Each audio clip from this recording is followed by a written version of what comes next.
الله حق تقاته ولا تموتن إلا وأنتم مسلمون يا أيها الناس اتقوا ربكم الذي خلقكم من نفس واحدة وخلق منها زوجها وبث منهما رجالا كثيرا ونساء واتقوا الله الذي تساءلون به والأرحام إن الله كان عليكم رقيبا يا أيها الذين آمنوا اتقوا الله وقولوا قولا سديدا يصلح لكم أعمالكم ويغفر لكم ذنوبكم ومن يطع الله ورسوله فقد فاز فوزا عظيما أما بعد فإن أصدق الحديث كتاب الله وخير الهدي هدي محمد صلى الله عليه وسلم وشر الأمور محدثاتها وكل محدثة بدعة وكل بدعة ضلالة وكل ضلالة في النار أما بعد فأعوذ بالله من الشيطان الرجيم بسم الله الرحمن الرحيم وجعلناهم أئمة يهدون بأمرنا وأوحينا إليهم فعل الخيرات وإقام الصلاة وإيتاء الزكاة وكانوا لنا عابدين وقال النبي صلى الله عليه وسلم الله في عون العبد ما كان العبد في عون أخيه আল্লাহ সুবহানাহু ওয়া তাআলা শুকর আদায় করছি তিনি আমাদেরকে এত দুর্যোগের মুহূর্তে মসজিদে জুমার সালাত আদায়ের জন্য আসার তৌফিক দান করেছেন বলছি আলহামদুলিল্লাহ রাসূলুল্লাহ সাল্লাল্লাহু আলাইহি ওয়াসাল্লামের উপর দরুদ এবং সালাম বর্ষিত হোক اللهم صل وسلم على نبيك محمد اللهم صل عليه اللهم بارك عليه সম্মানিত ভাইরা এবং বোনেরা একজন উত্তম প্রতিবেশী পাওয়া এটি সৌভাগ্যের লক্ষণ এইজন্য আরবরা বলেন তাকদিমিল জার ক্বাবলাদ দার তুমি বাসা বাড়ি বানানোর পূর্বে তোমার প্রতিবেশীকে তা তুমি দেখে নাও প্রতিবেশীর হক এবং অধিকার ইসলামে এত ব্যাপক পরিমাণে দিয়েছে যে রাসূলুল্লাহ সাল্লাল্লাহু আলাইহি ওয়াসাল্লাম বলেছেন আমার জিবরিল প্রতিবেশীর ব্যাপারে এত বেশি নসিহা বা ওসিয়ত আমাকে করেছে যে আমি ভেবেছিলাম যে ইউয়ারিসু হুমনি যে তাদেরকে আমার উত্তরাধিকারী তিনি বানিয়ে ফেলেন কিনা বা তাদেরকে প্রতিবেশীদেরকে উত্তরাধিকারী বানিয়ে ফেলেন কিনা এরকম আমি ভয় পাচ্ছিলাম প্রতিবেশীদের সাথে উত্তম আচরণের জন্য রাসূলুল্লাহ সাল্লাল্লাহু আলাইহি ওয়াসাল্লাম বলেছেন একজন নারী তিনি খুবই দিনদার কিন্তু প্রতিবেশীর সাথে তার সম্পর্ক ভালো ছিল না এই দিনদারি তাকে বাঁচাতে পারেনি হিয়া ফিন্নার আরেকজন ব্যক্তি যিনি প্রতিবেশীর সাথে আরেকজন নারী তিনি প্রতিবেশীর সাথে উত্তম আচরণ করতেন আর বেসিক ইবাদতগুলো করতেন রাসূল সাল্লাল্লাহু আলাইহি ওয়াসাল্লাম বলেন হিয়া ফিল জান্নাহ হিয়া ফিল জান্নাহ উত্তম প্রতিবেশী পাওয়া এটি সৌভাগ্য কোরআনে আল্লাহ সুবহানাহু ওয়া তাআলা প্রতিবেশীর কথা বলেছেন ওয়াল জারি যিল জামবি ওয়াস সাহিবি বিল জামবি আল্লাহ তাআলা আমাদেরকে বলেছেন প্রতিবেশী আমাদের পাশে যারা থাকেন তাদের প্রতি আমাদের আচরণ কি হবে সেই নির্দেশনা তাদের হক তাদের অধিকার তাদেরকে প্রদান করতে রাসূলুল্লাহ সাল্লাল্লাহু আলাইহি ওয়াসাল্লাম আমাদেরকে বলেছেন আল্লাহ তাআলা আমাদেরকে বলেছেন উত্তম প্রতিবেশী পাওয়া হলো সৌভাগ্য এইজন্য রাসূল সাল্লাল্লাহু আলাইহি ওয়াসাল্লাম বলেছেন আরবাউন মিনাস সাআদা চারটি জিনিস হচ্ছে আপনার সৌভাগ্যের প্রতীক চারটি জিনিস যদি থাকে তাহলে আপনি সৌভাগ্যবান এটি মনে করবেন তার মধ্যে একটি হলো আল মারআতুস সালিহা উত্তম স্ত্রী থাকা মানে হচ্ছে আপনি একজন সৌভাগ্যবান ব্যক্তি দুই নম্বর হচ্ছে আল মারকাবুল হানি অর্থাৎ আল বাইতুল ওয়াসি আপনার একটা প্রশস্ত বাড়ি আছে বাসা আছে যেখানে প্রশস্ত মানে আপনার জন্য যথেষ্ট এটা যে আপনার থাকার জন্য মোটামুটি যথেষ্ট এরকম একটা বাসা আপনার আছে সেটি নিজের হোক অথবা ভাড়া হোক তিন নম্বর হচ্ছে আল মারকাবুল হানি অর্থাৎ আপনি চলার মতো একটা ট্রান্সপোর্ট আপনার নিজের আছে সেটি সাইকেল থেকে শুরু করে অন্য আপনার স্ট্যাটাস অথবা ফাইন্যান্সিয়াল অবস্থা অনুসারে যেটাই হোক না কেন এবং চার নম্বর হচ্ছে আল জারুস সালিহ অথবা দুই নম্বরে হাদিসে রাসূল সাল্লাল্লাহু আলাইহি ওয়াসাল্লাম আল জারুস সালিহ বলেছেন আল মারআতুস সালিহা আল জারুস সালিহ উত্তম স্ত্রী এবং উত্তম প্রতিবেশী।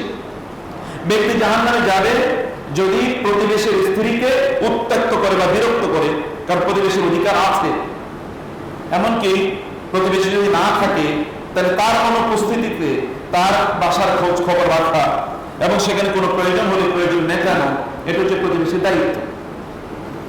প্রতিবেশী কখনো কখনো ব্যক্তির হয়, কখনো কখনো পরিবারের হয়, কখনো কখনো সমাজের হয়, কখনো কখনো রাষ্ট্রের হয়। উত্তম প্রতিবেশী পাওয়া এটি একটি সৌভাগ্য, অথবা প্রতিবেশী উত্তম আচরণ করা এটা প্রতিবেশীর দায়িত্ব। তো আমরা দুর্ভাগ্যজনক ভাবে আমরা একটা বর্বর প্রতিবেশী পেয়েছি, যে প্রতিবেশীর বর্বরতা, নৃশংসতা, অথবা যে প্রতিবেশীর তার জুলুম, অত্যাচার, নিপীড়ন, নির্যাতন ইত্যাদি থেকে আমরা কখনোই বাঁচতে পারিনি, কখনোই না। সদা সর্বদাই এরকম একটা প্রতিবেশীর অত্যাচারে, নিপীড়নে আমরা একেবারে পিষ্ট হয়ে যাচ্ছি। কখনো কখনো এমন হয় যে আমাদের বড়রা তারা লোক মারে, কখনো কখনো এমন হয় যে আমাদের দেশের অভ্যন্তরে অন্যায়ভাবে তারা এখানে নাক গলায়, কখনো কখনো এমন হয় যে আমাদের এখানে তাদের এত বেশি লোককে তারা এখানে ঢুকিয়ে রাখে যে আমাদের উপর তারা প্রভাব বিস্তার করে, অ্যাজ ইফ তারাই এখানকার কন্ট্রোলার। কখনো কখনো এমন হয় যে তারা এখানকার পানি দিয়ে তারা প্লাবন করে দেয়, কখনো কখনো এমন হয় যে তারা আমাদের যতটুকু পানি পাওয়ার কথা আমাদের অধিকার অনুসারে ততটুকু পানি থেকে আমাদেরকে বঞ্চিত করে, এবং আমাদের কৃষকরা যথেষ্ট পরিমাণ পানি না পেয়ে তারা কৃষি কাজ করতে তারা পারে না। এই কারণে আমাদের নদীগুলো এগুলো শুকিয়ে যায়। এরকম অসংখ্য ঘটনা ঘটে। একটি প্রতিবেশী তার যে দায়িত্ব আছে, সে দায়িত্বের অনুমতি যখন না থাকে তখন পাশের লোকেরা তারা খুবই কষ্টের মধ্যে থাকে। আব্দুল্লাহ ইবনে মুবারক রাহিমাহুল্লাহ এর একজন প্রতিবেশী ছিলেন। প্রতিবেশী ছিল ইহুদি। ইহুদি তার ঘরকে বিক্রি করবেন। তিনি তার ঘরের দাম চাইলেন 10,000 দিরহাম। একজন মুসলিম সেটি কিনতে চাইলেন। তিনি তাকে বললেন, তোমার ঘরের দাম তো সর্বোচ্চ 1000 দিরহাম হতে পারে, তুমি এটার দাম 10,000 দিরহাম চাইলে কেন? তিনি বললেন, এটার দাম 1000 দিরহাম বটে, কিন্তু এই ঘরটি যেহেতু আব্দুল্লাহ ইবনে মুবারক রাহিমাহুল্লাহ এর ঘরের সাথে তার পাশে একটা উত্তম প্রতিবেশীর কারণে এটার দাম বেড়ে গেছে আরো 10 গুণ, অতএব এটার দাম 10,000। কেবল প্রতিবেশীর কারণে। রাসূলুল্লাহ সাল্লাল্লাহু আলাইহি ওয়াসাল্লাম ইহুদি প্রতিবেশীদের তিনি খবর দিতেন এবং তাদের তিনি হাদিয়া তোহফা পাঠাতেন। আলী রাদিয়াল্লাহু তাআলা আনহু, মুসলিম উম্মাহ যুগ যুগ ধরে তারা তাই করেছেন। ইমাম আবু হানিফা রাহিমাহুল্লাহ একজন প্রতিবেশী ছিলেন যে ছিল মদখোর। একবার মদ খেয়ে রাতের বেলা মাতলামি করতো। ইমাম উল আজম এর ইবাদতে কখনো কখনো খলল ত্রুটি তৈরি হতো। এক রাতে তিনি দেখলেন যে কোনো চিৎকার চেঁচামেচি নাই। তিনি ভাবলেন তার হয়েছে কি, একটু খবর নেই। প্রতিবেশী তো, খবর নিয়ে শুনলেন তাকে সুরতা পুলিশ ধরে নিয়ে গেছে। ইমাম আজম, ইমাম আবু হানিফা রাহিমাহুল্লাহ তিনি পুলিশের কাছে গিয়ে বললেন, ওকে ছেড়ে দাও। বলে, ইমাম আপনি বলছেন? বলে, হ্যাঁ ছেড়ে দাও। ও তো মদ্য। বলে, ছেড়ে দেন, আমার প্রতিবেশী। লোকটি পরের দিন সকালে তিনি জিজ্ঞেস করলেন, আমাকে ছাড়িয়ে নিয়ে আসলো কে? আমার তো ছেড়ে আসার কথা না, আমাকে তো ছেড়ে যাওয়ার কথা না। শুনলে যে ইমাম আবু হানিফা রাহিমাহুল্লাহ তাকে ছাড়ানোর জন্য সুপারিশ করেছেন, ছেড়ে দেওয়ার জন্য সুপারিশ করেছেন। তিনি বললেন, আমি ওনাকেই উত্ত্যক্ত করি, বিরক্ত করি, আর উনি আমাকে ছাড়ানোর জন্য এই কাজটি করলেন। অতএব এখন থেকে আমি একজন ভালো দিনদার আল্লাহওয়ালা মানুষ হয়ে যাব। এবং তিনি মদ ছেড়ে দিয়ে তিনি এবার নামাজি হয়ে গেলেন। উত্তম প্রতিবেশী একজন মানুষকে কিভাবে spiritually, physically, financially, in all the cases and situations তাকে উত্তম প্রতিবেশী কিভাবে সাহায্য এবং সহযোগিতা করে দেখেন। উত্তম প্রতিবেশীর এরকম অসংখ্য উদাহরণ আছে। এক প্রতিবেশী ছিল আসিয়া আলাইহিস সালাম, এর তার প্রতিবেশী, তার স্বামী একই বেডে তো প্রতিবেশী থাকে। বেডে প্রতিবেশী থাকে না, আমাদের বেডে শুয়ে থাকে আমাদের আরেক প্রতিবেশী, পরম প্রতিবেশী। তিনি কে? আমাদের স্ত্রী অথবা আমার স্বামী। এক কোণে আসিয়া আলাইহিস সালাম তার বেডে শুয়ে থাকতেন আরেক প্রতিবেশী, সে ছিল ফেরাউন। কিন্তু এই প্রতিবেশীর প্রতিবেশিত্ব তার ভালো লাগেনি, কারণ সে ছিল জুলুমবাজ। তিনি আল্লাহ সুবহানাহু ওয়া তাআলার কাছে দোয়া করলেন, রাব্বি ইবনিলি ইনদাকা বাইতান ফিল জান্নাহ ওয়া নাজ্জিনি মিন ফিরআউন ওয়া আমালি। আল্লাহ, এরকম একটা বদ প্রতিবেশী থেকে আপনি আমাকে রক্ষা করেন এবং আপনি জান্নাতে আপনার পাশে আপনার প্রতিবেশিত্ব আমি চাই, আপনার পাশে জান্নাতে আমাকে একটা ঘর বানিয়ে দেন। আমি আপনার প্রতিবেশিত্ব চাই। উরিদু আন আসকুনা বিজিওয়ারিকা, আমি আপনার পাশে থাকতে চাই, আপনার প্রতিবেশিত্বে থাকতে চাই। বনু সালামা গোত্র যখন মদিনার মসজিদ নববী এর কাছ থেকে এর আশপাশে যখন ইহুদিরা এখান থেকে চলে গেল, আশপাশ জায়গাগুলো ফাঁকা হয়ে গেল। বানু সালামার গোত্র একটু দূরে থাকতো, তারা এসে রাসূলকে বলেন, ইয়া রাসূলুল্লাহ, আমরা এবার মসজিদের পাশে আপনার প্রতিবেশিত্বে আপনার কাছে এসে থাকতে চাই। রাসূল সাল্লাল্লাহু আলাইহি ওয়াসাল্লাম বললেন, না, আসারুকুম তুকতাবু দিয়ারাকুম, যে দিয়ারাকুম তুকতাবু আসারুকুম, দিয়ারাকুম তুকতাবু আসারুকুম, দিয়ারাকুম তুকতাবু আসারুকুম। দূরেই থাকো, দূরে থাকলে তোমাদের সওয়াব বাড়বে। মসজিদের প্রতিবেশী হওয়া ভালো, কিন্তু তুমি যদি দূরে থাকলে মসজিদে তোমরা আসবে, যত কদমে আসবে প্রত্যেক কদমে একটা করে নেকি, একটা করে গুনাহ মাফ হয়ে যাবে, একটা করে সম্মান এবং মর্যাদা তোমার আল্লাহ সুবহানাহু ওয়া তাআলার সাথে উন্নীত হতেই থাকবে, আরো এরকম অসংখ্য মর্যাদা তোমার আছে। অতএব তুমি দূরেই থাকো। প্রতিবেশীত্বে, ভালো মানুষের প্রতিবেশীতে আসার জন্য এইরকম তীব্র আগ্রহ ছিল যুগ যুগ ধরে মানুষের, মুসলিম উম্মার। আমরাও এরকম একটা প্রতিবেশী আমাদের দরকার ছিল, আমাদের ব্যক্তি অথবা আমাদের সমাজ এবং আমাদের রাষ্ট্র জীবনে। কিন্তু খুবই দুর্ভাগ্য যে আমরা এরকম একটা প্রতিবেশী পাই না, বরং আমাদের প্রতিবেশী আমাদের জন্য সদা সর্বদা ট্রাবল মেকার।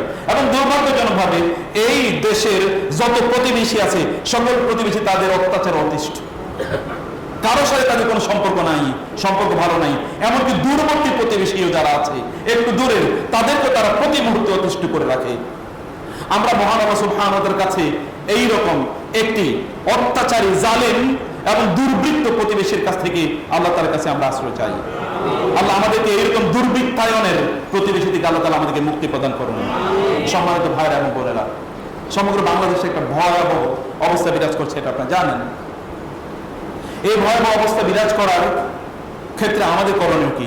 আমরা প্রায় একটা যুদ্ধ বিধ্বস্ত দেশে বসবাস করছি, প্রায় বলতে গেলে, কারণ সব দিকে এভরিথিং, কোনোটাই তার জায়গা মতো নাই, সবকিছু এলোমেলো অবস্থায় আছে। এই এলোমেলো অবস্থায় এর উপর আরেকটা এত ভয়াবহ একটি জায়গা, এত ভয়াবহ একটি বিপদ আমাদের উপর চেপে বসবে, আমরা কখনোই ভাবিনি। কিন্তু দুর্ভাগ্যজনক ভাবে হতে পারে এটাও ষড়যন্ত্রের একটি অংশ, অথবা হতে পারে এটা আল্লাহর পক্ষ থেকে পরীক্ষা, যে আমরা কতটুকু পরিবর্তন গ্রহণ করতে পারি, তা গ্রহণ করার জন্য আমরা প্রস্তুত কিনা। কারণ রাসূলুল্লাহ সাল্লাল্লাহু আলাইহি ওয়াসাল্লাম বলেছেন, আশাদ্দুন নাসি বালাআন আল আমবিয়াউ সুম্মা আল আমসাল ফাল আমসাল। আল্লাহর কাছে সবচেয়ে বেশি প্রিয়ভাজন লোকরা আল্লাহর সবচেয়ে বেশি পরীক্ষার মুখোমুখি হয়। আল্লাহ সুবহানাহু ওয়া তাআলার কাছে সবচেয়ে প্রিয়ভাজন হচ্ছে আল্লাহর নবীরা, তাদেরকে আল্লাহ তাআলা সবার চেয়ে বেশি পরীক্ষা করেন। অতঃপর যারা আল্লাহর বেশি প্রিয়, নবীদের পরে যারা আল্লাহর চেয়ে বেশি প্রিয়, আল্লাহর বেশি প্রিয়, তাদেরকে আল্লাহ তাআলা পরীক্ষা করেন বেশি অন্যদের তুলনায়। এরপরে যারা আল্লাহর কাছে অন্যদের চেয়ে বেশি প্রিয়, তাদেরকে আল্লাহ তাআলা অন্যদের চেয়ে একটু বেশি পরীক্ষা করেন। রাসূলুল্লাহ সাল্লাল্লাহু আলাইহি ওয়াসাল্লাম বলেছেন, ইউবতালাল মারউ আলা হাসবি দীনিহি। একজন ব্যক্তি তার দ্বীনদারির উপর ভিত্তি করে পরীক্ষার মুখোমুখি হয়। ফাইন কানা ফি দীনিহি সালাতাতুন ইশতাদ্দা বালাউহু। যদি তার দ্বীনদারিটা সলিড হয়, সলিড রক, পাথরের মতো হয়, তাহলে তার পরীক্ষাটা কঠিন হয়। আর যদি তার দ্বীনদারিটা খুবই নরমাল, নরবরে হয়, তাহলে তার পরীক্ষা খুবই খুবই কম। এই কারণে ইমাম আবু হানিফা রাহিমাহুল্লাহ এর কাছে একজন ব্যক্তি আসেন, অথবা একই বক্তব্য ইমাম আহমদের হাম্বল এদের ব্যাপারে প্রযোজ্য, তাদের ব্যাপারে একই ঘটনা বর্ণিত আছে, যে কেউ একজন এসে তাকে বললেন যে আপনারাই বলেন যে মুসলিমরা তারা এই দুনিয়াতে কারাগারে বসবাসকারী ব্যক্তির মতো জীবন যাপন করবে, আর কাফেররা তারা নাকি জান্নাতে বসবাসকারীর মতো জীবন যাপন করবে দুনিয়াতে। কিন্তু আমি তো ফকির, আপনি তো এত টাকা পয়সার মালিক, আপনি তো অনেক সম্মানের মালিক, তাহলে কেমন হলো? আপনাদের কথাই তো ঠিক নাই। কারণ হাদিসে এসেছে, আর দুনিয়া সিজনুল মুমিন ওয়া জান্নাতুল কাফির। এর যে মুমিনের জন্য কারাগার, আর কাফেরের জন্য এটা বেহেশতের মতো, এরকম একটা অবস্থা। তাহলে আমাদের মতো তো, আমাদের জন্য তো এরকম হলো না। তিনি তাকে বললেন, আহারে তুমি তো বুঝোই নাই, আল্লাহ তাআলা জান্নাতে আমাদের জন্য, মুমিনদের জন্য যা ব্যবস্থা করে রেখেছেন, সেই তুলনায় আমরা দুনিয়াতে যা ভোগ করতেছি, এটা কারাগারেও তো মানুষ খায়, এরকম খাওয়ার। জান্নাতে আল্লাহ তাআলা তার চেয়ে অনেক বেশি ব্যবস্থা আমাদের জন্য করে রেখেছেন। আর জাহান্নামে তোমাদের মতো কাফের এবং মুশরিকদের জন্য যে শাস্তির ব্যবস্থা আল্লাহ করে রেখেছেন, ওইটার তুলনায় দুনিয়াতে যতটুকু কষ্ট পাচ্ছ, এটা বেহেশতের মতোই। যেমন যে ব্যক্তি জাহান্নামে যাবে, তাকে প্রশ্ন করা হবে যে তুমি কি পৃথিবীতে হতে পারে যে ক্ষমতাশালী, খুবই অর্থবিত্তশালী অথবা সুস্থ সবল এরকম কোন ব্যক্তি জাহান্নামে যখন শাস্তি ভোগ করবে, তাকে বলা হবে তুমি কি দুনিয়াতে কোনো কিছু ভোগ করেছিলে, কোনো সুখ ভোগ করেছে দুনিয়াতে? সে মুহূর্তের জন্য বলবে না, আমার জীবনে দুনিয়াতে কোনোদিন সামান্যতম মুহূর্তের জন্যও কোনো সুখ ভোগ করিনি, অথচ সুখের মধ্যে সে ছিল। যখন একজন প্রচন্ড কষ্টের মধ্যে নিপতিত কোনো মুমিন যখন জান্নাতে যাবেন, তাকে আল্লাহ তাআলা বলবেন যে তোমার হাল সাবাকালাকা, তোমার দুনিয়া থেকে কোনো কষ্ট হয়েছিল? সে বলে অথচ দুনিয়াতে গোটা জীবন জুড়ে কষ্ট করেছে। সে বলবে না ইয়া রব, আমার দুনিয়াতে এক ফোঁটা কষ্ট হয় নাই। জান্নাত যাওয়ার পর সে সব ভুলে যাবে, জাহান্নামে যাওয়ার পর সে সব ভুলে যাবে। সম্মানিত ভাইয়েরা এবং বোনেরা, কখনো কখনো আল্লাহ সুবহানাহু ওয়া তাআলা পরীক্ষা দেন, বিপদ দেন, কখনো কখনো পরীক্ষা হিসেবে, কখনো শাস্তি হিসেবেও দেন, সেটা ভিন্ন কথা। পরীক্ষা হিসেবে দেন যে আমরা কতটুকু ঈমান ধরে রাখছি। ওয়ালা নাবলুওয়ান্নাকুম বিশাইইন মিনাল খাউফি ওয়াল জু' ওয়া নাকসিম মিনাল আমওয়ালি ওয়াল আনফুসি ওয়াস সামারাত ওয়া বাশশিরিস সাবিরিন। আল্লাহ তাআলা কখনো কখনো আমাদেরকে পরীক্ষা করার জন্য আল্লাহ সুবহানাহু ওয়া তাআলা বিপদ আপদ দিয়ে থাকেন। কখনো কখনো আল্লাহ সুবহানাহু ওয়া তাআলা অন্যদেরকে বিপদ দেন আমাদেরকে পরীক্ষা করার জন্য, অন্যদেরকে বিপদ দেন আমাদেরকে পরীক্ষা করার জন্য, যে আল্লাহ সুবহানাহু ওয়া তাআলার সৃষ্টির প্রতি আমাদের দায় বা দায়িত্ব আমরা কতটুকু অনুভব করি সেটি বোঝার জন্য আল্লাহ সুবহানাহু ওয়া তাআলা বিপদ দিয়ে থাকেন। এবং এই কারণে কেবলমাত্র যারা বিপদে আপতিত সেই সকল ব্যক্তিরাই কেবল পরীক্ষার মুখোমুখি নয়, আমরাও পরীক্ষার মুখোমুখি। ওই পরীক্ষায় যারা অবতীর্ণ হয়েছে বা ওই পরীক্ষার মুখোমুখি যারা হয়েছে তাদের পাশে আমরা কতটুকু দাঁড়াচ্ছি, এটাও খুবই গুরুত্বপূর্ণ। এবং এই কারণে আল্লাহ সুবহানাহু ওয়া তাআলা বললেন ওয়াজআলনাহুম আইম্মাতান ইয়াহদুনা বিআমরিনা, আমরা তাদেরকে ইমাম বানিয়েছি, সমাজের নেতা বানিয়েছি, তাদেরকে হেদায়েত প্রদান করেছি। এবং ওয়াআওহাইনা ইলাইহিম ফি'লাল খায়রাত ওয়া ইকামাস সালাত ওয়া ইতাআজ যাকাত ওয়া কানু লানা আবিদিন। আল্লাহর সবচেয়ে প্রিয় বান্দাদের আল্লাহ তাআলা পাঁচটি বৈশিষ্ট্যের কথা আল্লাহ তাআলা এখানে উল্লেখ করলেন। একদিকে হচ্ছে তারা সমাজে মানুষের পাশে গিয়ে তারা দাঁড়ায়, সবাই তারা ভালো কাজে ফ্রন্ট লাইনে থেকে তারা নেতৃত্ব প্রদান করে। এবং দুই নম্বর হচ্ছে ওয়াআওহাইনা ইলাইহিম ফি'লাল খায়রাত, এটা হেদায়েতের, আপনি যে হেদায়েত প্রাপ্ত হয়েছেন এবং আপনি যে জান্নাতের পথে অব্যাহতভাবে চলছেন, কন্টিনিউয়াসলি আপনি চলছেন, তার প্রমাণ হলো এক নম্বর যে আপনি for the welfare of the humanity আল মাসলাহা আল মুরসালা, মানবতার সেবায় আপনি ফ্রন্ট লাইনে থেকে কাজ করছেন। আপনি কেবলমাত্র সেলফ সেন্ট্রিক না, আত্মকেন্দ্রিক না, আপনি এটি করছেন, এরকম একটা দিক। এবং দুই নম্বর বিষয় হচ্ছে আমরা জনকল্যাণ, সাধারণ মানুষের যত কল্যাণ আছে এটা কেবলমাত্র বিপদে আপতিত ব্যক্তির না, এমনি বিপদে না থাকলেও কোন একজন ব্যক্তির জন্য আমরা কল্যাণে কাজ করি। কল্যাণের কাজের অনেক দিক আছে, আমি সেটি আজকে আলোচনা করার চেষ্টা করবো ইনশাআল্লাহ। এবং তিন নম্বর হচ্ছে ওয়াকামাস সালাতি, তারা নামাজ কায়েম করে, ওয়া ইতাইজ যাকাত, এবং তারা যাকাত প্রদান করে, ওয়া কানু লানা আবিদিন, এবং পঞ্চম হচ্ছে তারা আল্লাহর ইবাদতে বেশি বেশি কি নিমজ্জিত। এরা কেবলমাত্র এটা বলে না আমি মানবতার ফেরিয়ালা, কিন্তু তারা জালিমের শাসক, জালিমের দোসর, এরকম না। মানবতার ফেরিয়ালা কিন্তু জালিমের দোসর এরকম নয়। তারা একদিকে মানবতার ফেরিয়ালা, মানবতার জন্য তারা কাজ করে, অন্যদিকে জুলুমের বিরুদ্ধে তারা গর্জে ওঠে। এরকম মানুষদেরকে আল্লাহ সুবহানাহু ওয়া তাআলা তিনি আল্লাহ তাআলা সবচেয়ে বেশি সম্মান মর্যাদা প্রাপ্ত, আল্লাহ সুবহানাহু ওয়া তাআলা সবচেয়ে বেশি অনুগ্রহ প্রাপ্ত মানুষ হিসেবে আল্লাহ সুবহানাহু ওয়া তাআলা তাদের কথা উল্লেখ করেছেন। সূরাতুল আম্বিয়াতে আল্লাহ সুবহানাহু ওয়া তাআলা বললেন, সম্মানিত ভাইয়েরা এবং বোনেরা, সেজন্য বলছে আমাদেরকে এখন পরীক্ষার মুখোমুখি বরং অন্যরা নয়, আমরা অনেক বেশি পরীক্ষার মুখোমুখি। যে ভাইরা বিপদে আছেন তারা তো আছেনই, তাদের তো ধৈর্য ধরা ছাড়া কোনো উপায় নাই, কিন্তু আপনি এবং আমি অনেক বড় পরীক্ষার মুখে আছি। সেই পরীক্ষা, এই পরীক্ষায় কিভাবে আমরা উত্তীর্ণ হতে পারি সেই আইডিয়া আমাদেরকে ডেভেলপ করতে হবে কোরআন এবং সুন্নাহর আলোকে। সেই কাজগুলো বা উদ্যোগগুলো আমাদেরকে নিতে হবে কোরআন এবং সুন্নাহর আলোকে। সম্মানিত ভাইরা, সম্মানিত বোনেরা আমার, আমরা এই মুহূর্তে আমাদের করণীয় কি শুনুন। আমাদের এই মুহূর্তে অনেক করণীয় আছে, আমাদের এই মুহূর্তে অনেক কাজ আছে, সেই কাজগুলো আমাদেরকে করতে হবে। সামষ্টিকভাবে আমাদের যে কাজগুলো করা দরকার এগুলো কয়েক দফা একটু বলে রাখি। এক নম্বর হচ্ছে কোরআন আল্লাহ সুবহানাহু ওয়া তাআলা তিনি বলেছেন, যখন আমরা তাদেরকে বিভিন্ন বিপদ আপদ দিয়ে পরীক্ষা করি তখন তারা যদি তাদাররাউ ওয়া মাস্তাকানু ওয়া মা তাদাররাউ ওয়া মাস্তাকানু, তারা আমার কাছে কান্নাকাটি করে না, আমার কাছে আত্মসমর্পণ করে না। অতএব আমাদের এক নম্বর কাজ হচ্ছে এখন আত্মসমর্পণ করা, কান্নাকাটি করা। প্রিয় ভাইরা, সামগ্রিকভাবে সকলে মিলে, এটা আমাদের প্রত্যেকের ব্যর্থতা, এটা আমাদের প্রত্যেকের জন্যই পরীক্ষা, যে আমরা যেন এই পরীক্ষায় কালেক্টিভলি সবাই মিলে যেন আমরা উত্তীর্ণ হতে পারি। এই জন্য আমাদেরকে পরীক্ষায় নিমজ্জিত করেছেন আল্লাহ তাআলা, আমাদেরকে পরীক্ষায় মুখোমুখি করেছেন। তিনি দেখতে চান যে আমরা এই পরীক্ষায় সফল হই কি সফল হই না। বাংলাদেশের আপনারা জানেন বিশাল দুটো অংশ, একদিকে চট্টগ্রাম বিভাগীয়, পুরো বিভাগের প্রায় প্রত্যেকটি জায়গায় এফেক্টেড, এবং ওইদিকে সিলেটে কিন্তু গত রাত থেকে এফেক্টেড হওয়া শুরু হয়েছে। বন্যা কবলিত আপনারা দেখেছেন, এই যে মেইন সড়ক ঢাকা থেকে চট্টগ্রাম পর্যন্ত এই যে মেইন যে রাস্তা, এই মহাসড়কের উপর এত পরিমাণ পানি যে রাস্তা দিয়ে গাড়ি পর্যন্ত যেতে পারছে না। প্রত্যন্ত অঞ্চলগুলোতে এরকম অবস্থা যে 3 গরু কেবলমাত্র দেখা যায়। আপনি কি দেখেন না, একজন নারী তিনি চিৎকার করে বলেছেন, ভাই আমার পেটে 9 মাসের একটা বাচ্চা আছে, আমাকে একটু উদ্ধার করো। এটাকে আপনি দেখেন না? মানুষ যখন বলে যে আমাদের বাচ্চার মতো কেউ নেই, আমরা আর হয়তো 1-2 ঘন্টা বেঁচে থাকতে পারবো, ইলেকট্রিসিটি নাই, খাদ্য নাই, পানিও নাই, তারা কারোর সাথে যোগাযোগ করবে, মোবাইলের ব্যাটারি পর্যন্ত নাই, কিছুই নাই, নাথিংয়ের দেয়ার উইথ দেম। কেউ জানে না তারা কোথায় আছে, কিভাবে সেখানে যাবে। এত ব্যাপক পরিমাণ পানি গত 40 বছরে বাংলাদেশের মানুষের এরকম অবস্থা দেখে নাই। এটা হঠাৎ করে আপনাদের উপর বিশাল বড় পরীক্ষায় আমরা গোটা জাতি সত্তা নিমজ্জিত। প্রিয় ভাইরা, আমরা গোটা এই কারণে আমাদের কালেক্টিভলি, আপনি কিছু না করতে পারেন, আমরা বলছি কিছু একটা করুন, যা পারেন করুন। কমপক্ষে আপনাকে 2টো হাত নাই, আপনি চোখ নাই, চোখ থেকে 1 ফোঁটা পানি আপনার পড়তে পারে না আপনার ভাইদের জন্য, আপনার বোনদের জন্য, এটা কি পড়তে পারে না? আমরা দুর্ভাগ্যজনক ভাবে দীর্ঘদিন পর্যন্ত আমরা এমন একটা কালচারে অভ্যস্ত হয়ে উঠেছি যে আমরা কাঁদতে ভুলে গেছি। এমন একটা কালচারে আমরা অভ্যস্ত হয়ে পড়েছি যে আমরা অশ্লীলতা এবং অসভ্যতা ইত্যাদির মধ্যে আমরা নিমজ্জিত হয়ে পড়েছিলাম। ফলে মানবতা আমাদের কাছ থেকে হারিয়ে গিয়েছে।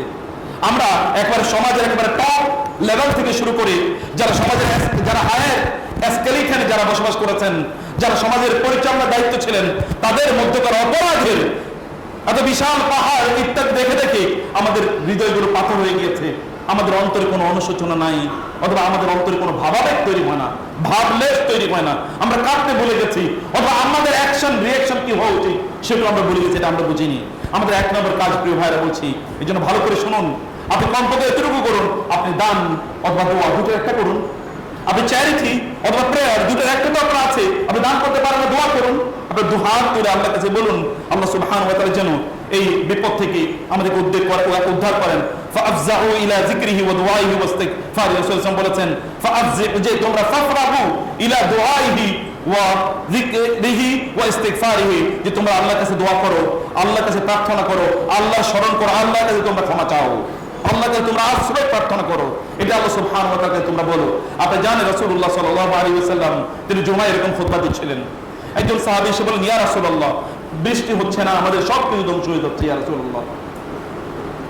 আমাদের ক্যাটেলগুলো, আমাদের পানীয়, আমাদের মানুষ এবং আমাদের পশু পাখি, আমাদের জীবজন্তুগুলো, এমনকি আমাদের ফসলের মানগুলো সব চৌচির হয়ে যাচ্ছে। ইয়া রাসূলুল্লাহ, দোয়া করুন আল্লাহর কাছে। রাসূলুল্লাহ আল্লাহর কাছে দোয়া করলেন, আল্লাহুম্মা আগিসনা, আল্লাহুম্মা আগিসনা, আল্লাহুম্মা আগিসনা। রাসূল দোয়া করছিলেন, এই দোয়ার মধ্যেই বৃষ্টি নাযিল হওয়া শুরু হলো। এবং সাহাবায়ে কেরাম বললেন, আমরা দেখতে পাচ্ছিলাম রাসূল সাল্লাল্লাহু আলাইহি ওয়াসাল্লামের দাড়ি মোবারক বেড়ে বেড়ে বৃষ্টির পানি পড়ছিল। 1 সপ্তাহ পরে ওই সাহাবী আবার আসলেন, তখন রাসূল খুতবা দিচ্ছিলেন এবং বলেন, ইয়া রাসূলুল্লাহ, বৃষ্টি এত পরিমাণ হয়েছে, সব ভেসে যাচ্ছে ইয়া রাসূলুল্লাহ, আল্লাহর কাছে দোয়া করুন যেন আল্লাহ বৃষ্টি সরিয়ে নেন। রাসূল সাল্লাল্লাহু আলাইহি ওয়াসাল্লাম আল্লাহর কাছে দোয়া করলেন, আল্লাহুম্মা হাওয়ালাইনা লা আলাইনা, আল্লাহুম্মা হাওয়ালাইনা লা আলাইনা, আল্লাহ আমাদের উপর আর বৃষ্টি দিয়েন না, আল্লাহ অন্য জায়গায় আপনি বৃষ্টি সরিয়ে নিয়ে নেন। আলাল আকামি ওয়াল জুজাম ওয়াল জারাবি ওয়া মানা বিল খায়র ওয়া সুয়ুরিল আউদিয়া, এরকম বিভিন্ন জায়গার কথা রাসূলুল্লাহ বললেন, হে আল্লাহ, আপনি ওই যেখানে পানিগুলো আটকে থাকে এরকম জায়গায় পানিগুলো নিয়ে যান, বৃষ্টি সেখানে বর্ষণ করুন, এবং যেখানে ফসল উৎপাদন ওই জায়গায় আপনি বৃষ্টি নিয়ে যান। হে আল্লাহ, ওই অঞ্চলে নিয়ে যান, এই অঞ্চলে আর বৃষ্টি দিয়েন না। তিনি দোয়া করেছেন, মুহূর্তের মধ্যে গোটা আকাশ ফাঁকা হয়ে গেছে। রাসূলুল্লাহ সাল্লাল্লাহু আলাইহি ওয়াসাল্লাম দোয়া করেছেন, তিনি আমাদেরকে শিখিয়ে গিয়েছেন আমরা যেন আল্লাহর কাছে দোয়া করি। কি কি দোয়া করতে হবে আমাদেরকে আল্লাহ সুবহানাহু ওয়া তাআলা এর কাছে, সেটি নিয়ে আমরা একটু পরে আপনাদেরকে কিছু আলোচনা করব, সেটি আপনারা অবশ্যই মনে রাখবেন। 1 নম্বরে যেটা বলছি প্রিয় ভাইরা, যে আল্লাহ সুবহানাহু ওয়া তাআলার কাছে দোয়া করতে হবে।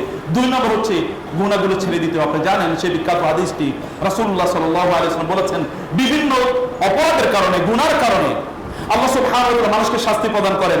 আপনি মনে করবেন এখন তো গুনাহ করার লোক না, এখন তো আমরা সব ফেরেশতা, অতএব এখন কেন তাই বিপদ হচ্ছে, এটা মনে করার কোনো কারণ নাই।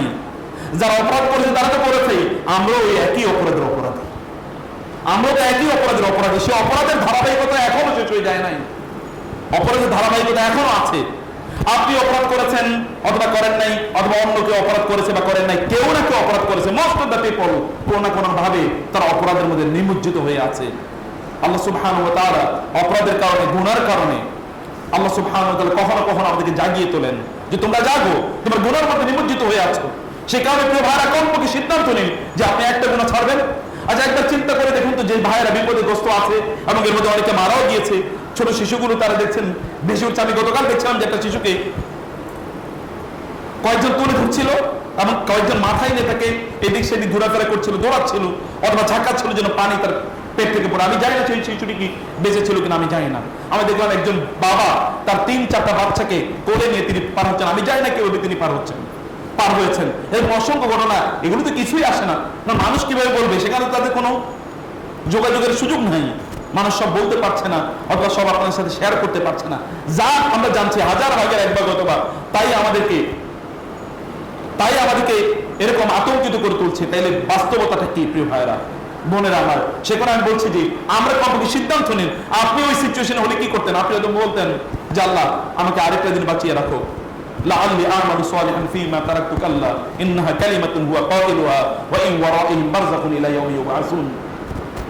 হয়তো আপনি বলতেন যে আল্লাহ তুমি আমাকে আরেকটা দিন সময় দাও, আরো কয়েকটা দিন সময় দাও, আমি এবার ভালো কাজ করবো। ফীমা তারাকতু, যে কাজগুলো আমি আগে করিনি সেই কাজগুলো আমি এখন করবো। একথা যদি আপনি বলতেন, সে কথা আপনার জন্য যে কোনো সময় আসতে পারে ভাই বোন। এই কারণে একটা গুনাহ কমপক্ষে ছাড়ুন, বলুন যে আমি আজকে থেকে এই গুনাহটি করবো না। এবং এই গুনার কারণে কমপক্ষে আল্লাহ তাআলা মানুষকে এই গুনাহ থেকে আপনার নিজকে তওবা করার কারণে আল্লাহ তাআলা কমপক্ষে আপনার জাতিকে এবং আপনার মানুষদেরকে আল্লাহ তাআলা ক্ষমা করে দিন, তাদেরকে বিপদ থেকে মুক্ত করুন। কমপক্ষে কথা বলুন, এরপরে সিদ্ধান্ত আপনি নিন প্রিয় ভাইরা। আল্লাহ সুবহানাহু ওয়া তাআলা তার মাধ্যমে অবশ্যই তিনি বিপদ দূর করে দিতে পারেন। সেই ক্ষমতা এবং সেই সক্ষমতা মহান আল্লাহ সুবহানাহু ওয়া তাআলা রয়েছে। 3 নম্বর বিষয়, যে যারা এই বিপদে আছেন, আপনারাও আছেন, আপনাদের আত্মীয় স্বজন আছে, যখন বিদেশ থেকে কেউ আমাদেরকে ফোন করে বলে যে আমার ওই আত্মীয়, আমার মা অথবা আমার বোন অথবা আমার স্ত্রী তো আটকে আছে, আমি তার কোনো খবর পাই না, চিৎকার করে বলছি, তখন কেমন লাগে বলে? তখন কেমন লাগে? আমরা অনেকদিন পর্যন্ত রাতে ঘুমাতে পারিনি, গত প্রায় 1-1.5-2 মাস রাতে ঘুম আসে না। আতঙ্ক, কেমন আতঙ্ক, কি হয় কি হবে, এই জাতির ডেস্টিনি কোথায় গিয়ে পৌঁছবে আমরা বুঝতে পারছিলাম না। আবারও নির্ঘুম রজনী আমাদের পোহাতে হচ্ছে ভাই। নির্ঘুম রজনী আপনি কেবল ইউটিউব আর ফেসবুক দেখে, টেলিভিশন দেখে এটা পোহানোর দরকার নাই। কি হচ্ছে কোথায় আপনার খুব বেশি করণীয় না থাকলেও কমপক্ষে এতটুকু করণীয় আছে যে আপনি আল্লাহর কাছে প্রার্থনা করবেন। কমপক্ষে আপনি গুনাহ থেকে ইস্তিগফার করবেন, আস্তাগফিরুল্লাহ আল্লাযী লা ইলাহা ইল্লা হুয়া হাইয়ুল কাইয়্যুম ওয়া আতুবু ইলাইহি, অথবা আস্তাগফিরুল্লাহ ওয়া আতুবু ইলাইহি। কমপক্ষে এতটুকু বলুন, আল্লাহর কাছে তওবা ইস্তিগফার করুন। এবং আজকে তো দোয়া কবুলের মুহূর্ত আছে, এখনো দোয়া কবুলের মুহূর্ত, আসর এবং মাগরিব পর্যন্ত দোয়া কবুলের মুহূর্ত। আল্লাহকে বলুন, আল্লাহ তুমি আমাদের ভাইদেরকে, আমাদের বোনদেরকে তুমি উদ্ধার করো। এটা আল্লাহ সুবহানাহু বলুন প্রিয় ভাই।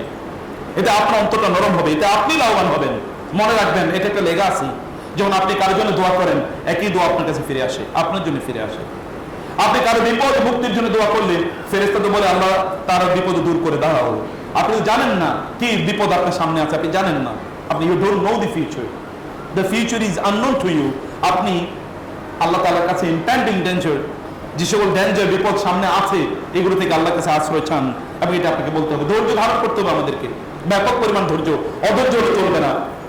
وَلَنَبْلُوَنَّكُمْ بِشَيْءٍ مِنَ الْخَوْفِ وَالْجُوعِ وَنَقْصٍ مِنَ الْأَمْوَالِ وَالْأَنفُسِ وَالثَّمَرَاتِ وَبَشِّرِ الصَّابِرِينَ الَّذِينَ إِذَا أَصَابَتْهُمْ مُصِيبَةٌ قَالُوا إِنَّا لِلَّهِ وَإِنَّا إِلَيْهِ رَاجِعُونَ أُولَٰئِكَ عَلَيْهِمْ صَلَوَاتٌ مِّن رَّبِّهِمْ وَرَحْمَةٌ. Allah, those people, the people who are affected severely by this inhuman atrocity of the neighboring countries, তাদেরকে হয়তো আল্লাহ সুবহানাহু ওয়া তাআলা অনেক উত্তম কিছু দেবেন। They will get their share either in this world or hereafter. তারা এই দুনিয়াতে বা আখিরাতে তাদের এই ধৈর্যের জন্য তারা পাবেন। কিন্তু আমরা যেন সেটা থেকে যেন বঞ্চিত না হই, এই কারণে আমাদের ধৈর্য ধারণ করা দরকার, উত্তম ভাবে কথা বলা দরকার, উত্তম ভাবে নাসিহা করা দরকার, উত্তম ভাবে সময়গুলো ব্যয় করা দরকার, উত্তম ভাবে আমাদের সময়গুলোকে কাটানো দরকার। এবং আমরা কল্যাণের মাধ্যমে যেন আমাদের সময়গুলো কাটাই, সেই চিন্তা অবশ্যই আমাদেরকে করতে হবে। আল্লাহ সুবহানাহু ওয়া তাআলা লুকমান আলাইহিস সালাতু ওয়াস সালামের আলোচনা করতে গিয়ে আমাদেরকে বলেছেন, ইয়া বুনাইয়া আকিমিস সালাতা ওয়া'মুর বিল মা'রুফ ওয়ানহা আনিল মুনকার ওয়াসবির আলা মা আসাবাক ইন্না যালিকা মিন আজমিল উমুর। অবশ্যই ধৈর্য ধারণ করাই হচ্ছে আপনি সিদ্ধান্তের ক্ষেত্রে যে প্রচন্ড দৃঢ়, এটা তার একটা প্রমাণ। ধৈর্য ধারণ করা এটা খুবই গুরুত্বপূর্ণ। ইন্নামা ইউওয়াফাস সাবিরুনা আজরাহুম বিগাইরি হিসাব। যে কোনো বিপদে আপনিও পড়ুন না কেন, অবশ্যই আপনাকে ধৈর্য ধারণ করতে হবে। রাসূলুল্লাহ সাল্লাল্লাহু আলাইহি ওয়াসাল্লাম তিনি যাচ্ছিলেন একটা কবরের পাশে দিয়ে, একজন মহিলা সেখানে কাঁদছিলেন। রাসূল তাকে বলেন, ইসবিরি ওয়াহতাসিবি, ধৈর্য ধারণ করো, আল্লাহর কাছে তুমি এর প্রতিদান চাও। তিনি বললেন, বিপদ তো আমার, আমি তো বুঝি আমার বিপদটা কি, আপনি তো আর বুঝবেন না। আপনি তো বলতে পারেন, নসিহত করাই যায়। এ কথা বললে রাসূল ইসলাম চলে গেলেন সেখান থেকে। তিনি বুঝতে পারেন না যে তিনি রাসূলকে বলছেন। কেউ বলে, তুমি কি জানো কার সাথে করে বলছো না? সর্বনাশ, আমি আপনাকে চিনতে পারি না, ক্ষমা করে দিন, আমি ভুল করে ফেলেছি। রাসূল ইসলাম কেমন বললেন, ইন্নামাস সাবরু ইনদা সাদমাতিল উলা, ধৈর্য ধারণ করতে হয় প্রথম আঘাতের সময়ে। চিৎকার চেঁচামেচি করে ক্লান্ত হয়ে ধৈর্য ধারণ করা নয়, ধৈর্য ধারণ করতে হয় প্রথমেই। অতএব আমাদেরকে প্রথম থেকে ধৈর্য ধারণ করা এটি গুরুত্বপূর্ণ কাজ, এটি খুবই গুরুত্বপূর্ণ কাজ। ইবাদতের মাত্রাটাকে বাড়িয়ে দিতে হবে। আল্লাহ সুবহানাহু ওয়া তাআলা ওয়ালানাহুম বিল হাসানাতি ওয়াস সাইয়্যাতি লাআল্লাহুম ইয়ারজিউন। You should come back to Allah. যদি আপনি এখন আল্লাহর প্রতি ফিরে না আসেন, তাহলে আল্লাহর প্রতি ফিরে আসুন। কেউ আমাদেরকে বলছিল যে এত বিশাল পরিবর্তন কিভাবে হলো? এত বিশাল পরিবর্তন কে করেছে? ছাত্ররা করেছে, আপনারা করেছেন, অমুক দল করেছে, তমুক দল করেছে। কেউ করে নাই, কেউ করে নাই। সেনাবাহিনী করেছে, পুলিশে করেছে, ছাত্র জনতা করেছে, অমুক করেছে। নো, কেউ করে নাই, করেছেন মহান আল্লাহ সুবহানাহু ওয়া তাআলা। যখন তার সিদ্ধান্ত হয়েছে তখন সব কিছু শান্ত, কিন্তু হঠাৎ করে সব উত্তাল। এটা তার সিদ্ধান্ত, তিনি জানেন কখন করতে হবে। The time is perfect, he knows it. তিনি জানেন কখন সময় সবচেয়ে উত্তম, এটা তিনিই ভালো জানেন। অতএব তার উপর আস্থা রাখুন, বিশ্বাস রাখুন। মহান আল্লাহ সুবহানাহু ওয়া তাআলা জন্য যা কিছু রেখেছেন সেটি কল্যাণ করে, বিয়াদিকাল খায়র ইন্নাকা আলা কুল্লি শাইইন কাদির, আপনার হাতে সকল কল্যাণ। অতএব আল্লাহ তাআলার কাছে ফিরে আসুন, আল্লাহকে তার ডিউ শেয়ার তাকে প্রদান করুন, তার হক তাকে প্রদান করুন। আল্লাহর হক থেকে আল্লাহকে বঞ্চিত করবেন না। আল্লাহর হক থেকে আল্লাহকে বঞ্চিত করা মানে হচ্ছে সত্যি কথা আপনি আপনার নিজকে বঞ্চিত করলেন, সত্যি কথা আপনার কপাল আপনি নিজেই পড়লেন। প্রিয় ভাই, এই কারণে আমরা বলবো যে তাকদীর এর উপর আপনাকে বিশ্বাস রাখতেই হবে। এটা ঘটার ছিল। রাসূলুল্লাহ সাল্লাল্লাহু আলাইহি ওয়াসাল্লাম এই কারণে বলেছেন, যা ঘটার তা ঘটবেই, তাকে কেউ বাধা দিয়ে রাখতে পারবে না। আর যা ঘটার নয় তা কেউ ঘটাতে পারবে না। সকল আয়োজন করলো কিন্তু তারপরে হয় না। ওয়া মাকারু ওয়া মাকারাল্লাহ ওয়াল্লাহু খায়রুল মাকিরিন ইন্নাহুম ইয়াকিদুনা কাইদা ওয়া আকিদু কাইদা ফামাহিল কাফিরিনা আমহিলহুম রুয়াইদা। ওরা বিশাল পরিকল্পনা নিয়ে বসে আছে, কিন্তু আমি তো সেন্ট্রাল প্ল্যানার। সেন্ট্রাল প্ল্যানিং তো আমার হাতে, আল্লাহ বলছেন। অতএব কখন কি করব না করব এটি আমি কেবলমাত্র জানি। ম্যান প্রপোজেস, গড ডিসপোজেস, ইংরেজরা বলে থাকে। কোন মানুষ পরিকল্পনা নেই, কিন্তু আল্লাহ সুবহানাহু ওয়া তাআলা বলেন তোমার পরিকল্পনা অনুসারে কাজ হবে না, কাজ হবে আমার পরিকল্পনা অনুসারে। এরপর আল্লাহ তাআলা বলেছেন, মা আসাবা মুসিবাতিন ফিল আরদি ওয়ালা ফিস সামাই ইল্লা ফি কিতাব মিন ক্বাবলি আন নাবরাহা। আল্লাহ সুবহানাহু ওয়া তাআলা বললেন, ইন্না যালিকা আলা আল্লাহি ইয়াসির। কোন একটি ঘটনা ঘটার পূর্বে আল্লাহ তাআলা সিদ্ধান্ত রেখেছেন যে এই ঘটনাটি এভাবে ঘটবে। অতএব আল্লাহ সুবহানাহু ওয়া তাআলার সিদ্ধান্তের উপর আপনাদেরকে অবশ্যই বিশ্বাস থাকা দরকার। যা ঘটে আল্লাহ সুবহানাহু ওয়া তাআলার পক্ষ থেকে। এই কারণে মুমিনরা অন্যান্য জায়গায় আপনি দেখবেন তার হাউতাস এবং তার চিৎকার চেঁচামেচি করে মারা যায়, এবং বাংলাদেশের বর্ডার সিকিউরিটি গার্ড হিসেবে যারা কাজ করে, বাংলাদেশ বিডিআর অথবা বিজিবি যাই বলেন না কেন, এদের সাথে অন্যান্য দেশের যারা আছে পার্শ্ববর্তী দেশগুলোর তাদের সৈন্যরা কেন পারে না? আমাদের এখানকার একজন নওজোয়ান আর ওইখানকার 50 জন 100 জন তারা পারে না। একজন থেকে ওরা পালিয়ে যায় কেন? কারণ জানেন, কারণ এরা জানে মুসলিম দেশের ফ্রন্টিয়ার রক্ষা করার জন্য কেউ যদি মারা যায় তাহলে সে শাহাদাতের মর্যাদা পাবে। আর অন্যরা যদি মারা যায় ওরা জানে যে তাহলে ওর শুকর খাওয়া, মানে কুকুর খাওয়া অথবা মদ খাওয়া, জুয়া খেলা, এগুলো তো তার ফষ্টি নষ্টি করে দিতে তার শেষ হয়ে যাবে। অথবা ওই কেন পালায়? এরা কোনদিন পালায় না। মুসলিমরা যুদ্ধের পরে পিঠ দেখায় না, তারা মুসলিমরা যুদ্ধের পরে তারা তাদের বুক দেখায়। কারণ সে জানে পিঠ দেখালে জাহান্নাম আর বুক দেখালে জান্নাত। পার্থক্য কিন্তু পিঠ আর বুক। এটা বলতে নো ইট বেটার, তারা এটা জানে। প্রিয় ভাইরা, সম্মানিত করে এই কারণে বলছি যে আপনাদেরকে তাকদীরের উপর বিশ্বাস রাখা দরকার। আপনারা জানুন যে মহান আল্লাহ সুবহানাহু ওয়া তাআলা যা রেখেছে তাই হবে। অতএব কাপুরুষের মতো কোনো আচরণ নয়, কাপুরুষের মতো কোনো কাজ নয়। বন্যার্থ যারা আছেন তাদের জন্য আপনাদেরকে সামনে এগিয়ে আসার কথা বলছি। আমরা এই জায়গাটাতে কয়েকটি বিষয় কেবল আপনাদের দৃষ্টি আকর্ষণ করতে চাই। প্রিয় ভাইরা, আমরা তো মানুষের জন্য কাজ করবোই। কাজ অনেক রকম হয়, কল্যাণকর কাজ দুই রকম হয়। একটা কাজ হচ্ছে আল্লাহ বিল মুতাআদ্দি, একটা হচ্ছে নিজের জন্য করা, আর একটা হচ্ছে অন্যের জন্য করা। আপনি নিজের জন্য করতেই থাকবেন, কিন্তু আপনি পারফেক্ট কোনোদিন করতে পারবেন না। রাসূলুল্লাহ সাল্লাল্লাহু আলাইহি ওয়াসাল্লাম কি কথা বলেন নাই, লা ইয়াদখুলু আহাদুকুম আল জান্নাতা বিআমালিহি, তোমাদের কেউ জান্নাতে তার আমলের মাধ্যমে প্রবেশ করতে পারবে না। সাহাবায়ে কেরামরা বলেন, ওয়া আনতা ইয়া রাসূলুল্লাহ, আপনিও কিনা? তিনি বলেন, ওয়ালা আনা, আমিও না, ইল্লা আন ইয়াতাগাম্মাদানি আল্লাহু বিরাহমাতিহি ওয়া ফাদলিহি, আল্লাহ তাআলা তার অনুগ্রহের মাধ্যমে কেবলমাত্র আমাকে জান্নাতে প্রবেশ করাবেন। এবং এই কারণে দেখবেন আপনি কোরআনে দোয়াগুলোর মধ্যে আছে, রব্বিগফির ওয়ারহাম ওয়া আনতা খায়রুর রাহিমিন। রব্বিগফির ওয়ারহাম, আমরা রব্বানা গফির লানা, আল্লাহুম্মা গফিরলি ওয়ারহামনি, আমরা আল্লাহকে আগে দোয়া করি ইগফিরলি, আমাকে ক্ষমা করে দেন। ক্ষমা করে দেওয়া মানে হচ্ছে আমাদের গুনাহগুলো যা করেছি এই গুনাহগুলো মাফ করে দেয়া। কিন্তু গুনাহ মাফ মানে তো আপনি জান্নাতে যাওয়ার সার্টিফিকেট, টিকিট এখনো পাবেন না। জান্নাতে যাওয়ার টিকিট বা সার্টিফিকেট পেতে হলে আপনাকে ওয়ারহামনি, আল্লাহর রহমত লাগবে। এই জন্য রহমতের দোয়া করে আগে মাগফিরাত, যে আল্লাহ আপনি ক্ষমা করে দেন, কারণ আমি যা করেছি হতে পারে পারফেক্টলি তা করি নাই, অথবা যতটুকু করার কথা ছিল ততটুকু করতে পারি নাই, অতএব ত্রুটি তো রয়ে গেছে, আগে এটা ক্ষমা করে দেন। এরপরে এখন যা আমল করছি এগুলো তো কোনটা কবুল হয়েছে হয় নাই, অর্থাৎ কিছু গুনাহ করেছি কিছু ভালো কাজ করছি, এখন তো সমান সমান জান্নাতে যাওয়ার মতো অবস্থা তো নাই। অতএব যাওয়ার জন্য আপনার রহমত লাগবে আল্লাহ। আমরা এইভাবে দোয়া করার জন্য আল্লাহ তাআলা আমাদেরকে শিখিয়ে দিয়েছেন। কিছু কাজ কেবল নিজের জন্য, সালাতুত তাহাজ্জুদ আদায় করলেন, কিয়ামুল লাইল করলেন, কোরআন তেলাওয়াত করলেন, আর অনেক কাজ করলেন নিজের জন্য। কিন্তু হোয়াট অ্যাবাউট আল মুতাআদ্দি? নবী রাসূলরা এবং আমাদের মধ্যে মৌলিক পার্থক্য কোথায় জানেন? নবী রাসূলরা তারা আল আমালুল মুতাআদ্দিয়া, তারা অন্যের জন্য করেছেন আর আমরা কেবল নিজের জন্য করি। নবী রাসূলরা অন্যের জন্য করেছেন এবং আমরা কেবল নিজের জন্য করি। এই পৃথিবীতে রিয়েল ডিফারেন্সটা তৈরি হয় আপনি অন্যের জন্য কতটুকু করেছেন। দেখেন না হাজার হাজার কোটি টাকা রেখে তারপরে পালাইছে লোকেরা, দেখেন নাই সারা পৃথিবী জুড়ে একই ঘটনা। আপনি কেবল বাংলাদেশ এবং পাশের দেশের কথা চিন্তা করে লাভ নাই। হাজার হাজার কোটি যেই পরিমাণ টাকা লোকেরা ইনকাম করেছিল, ওই পরিমাণ টাকা দিয়ে কয়েকটা অট্টালিকা পর্যন্ত শুধু টাকা ইটের পরিবর্তে যদি ব্যবহার করা হয় তাও করা যেত, কিন্তু সেগুলো কই এখন? তারাই কই আর সেই অর্থই কোথায়? এগুলো কেবল নিজের জন্য যখন মানুষ করতে থাকে তখন তারা মানসিক রোগী হয়ে যায়, তখন তাদের মধ্যে ভালো মন্দ আর বুঝার কোনো ক্ষমতা থাকে না, সব ক্ষমতা থাকে না, সে বুঝতে পারে না what is going to happen, what is the reality of the ground, বাস্তবে সমাজে কি আছে সেটা সে বুঝতে পারে না, কারণ একটা ঘোরের মধ্যে জাতীয় লোকেরা থাকে। আমরা এরকম একটা ঘোরের মধ্যে আছি, কেবল নিজের জন্য, কেবল সেলফ সেন্ট্রিক, ক্যাপিটালিজম, কনজিউমারিজম, আত্মকেন্দ্রিকতা, কেবল আমাদের নিজেদেরকে নিয়ে আমরা বাঁচি। চাচা আপন প্রাণ বাঁচা, এটা বাংলা ভাষায় বলেও নিজের প্রাণ বাঁচানোর জন্য আমরা কেবলমাত্র ব্যস্ত হয়ে থাকি, কিন্তু অন্যের জন্য করার কোনো মানসিকতা নাই। অন্যের জন্য নবী রাসূলরা অন্যের জন্য করার জন্যই তারা এসেছেন। আল্লাহ সুবহানাহু ওয়া তাআলা আমাদেরকে বলেছেন নবী রাসূলদের সবচেয়ে উত্তম উত্তরসূরি আমরা, কুনতুম খায়রা উম্মাতিন উখরিজাত লিন-নাস, তোমরা শ্রেষ্ঠ জাতি, কারণ তোমাদেরকে মানুষের কল্যাণের জন্য তৈরি করা হয়েছে।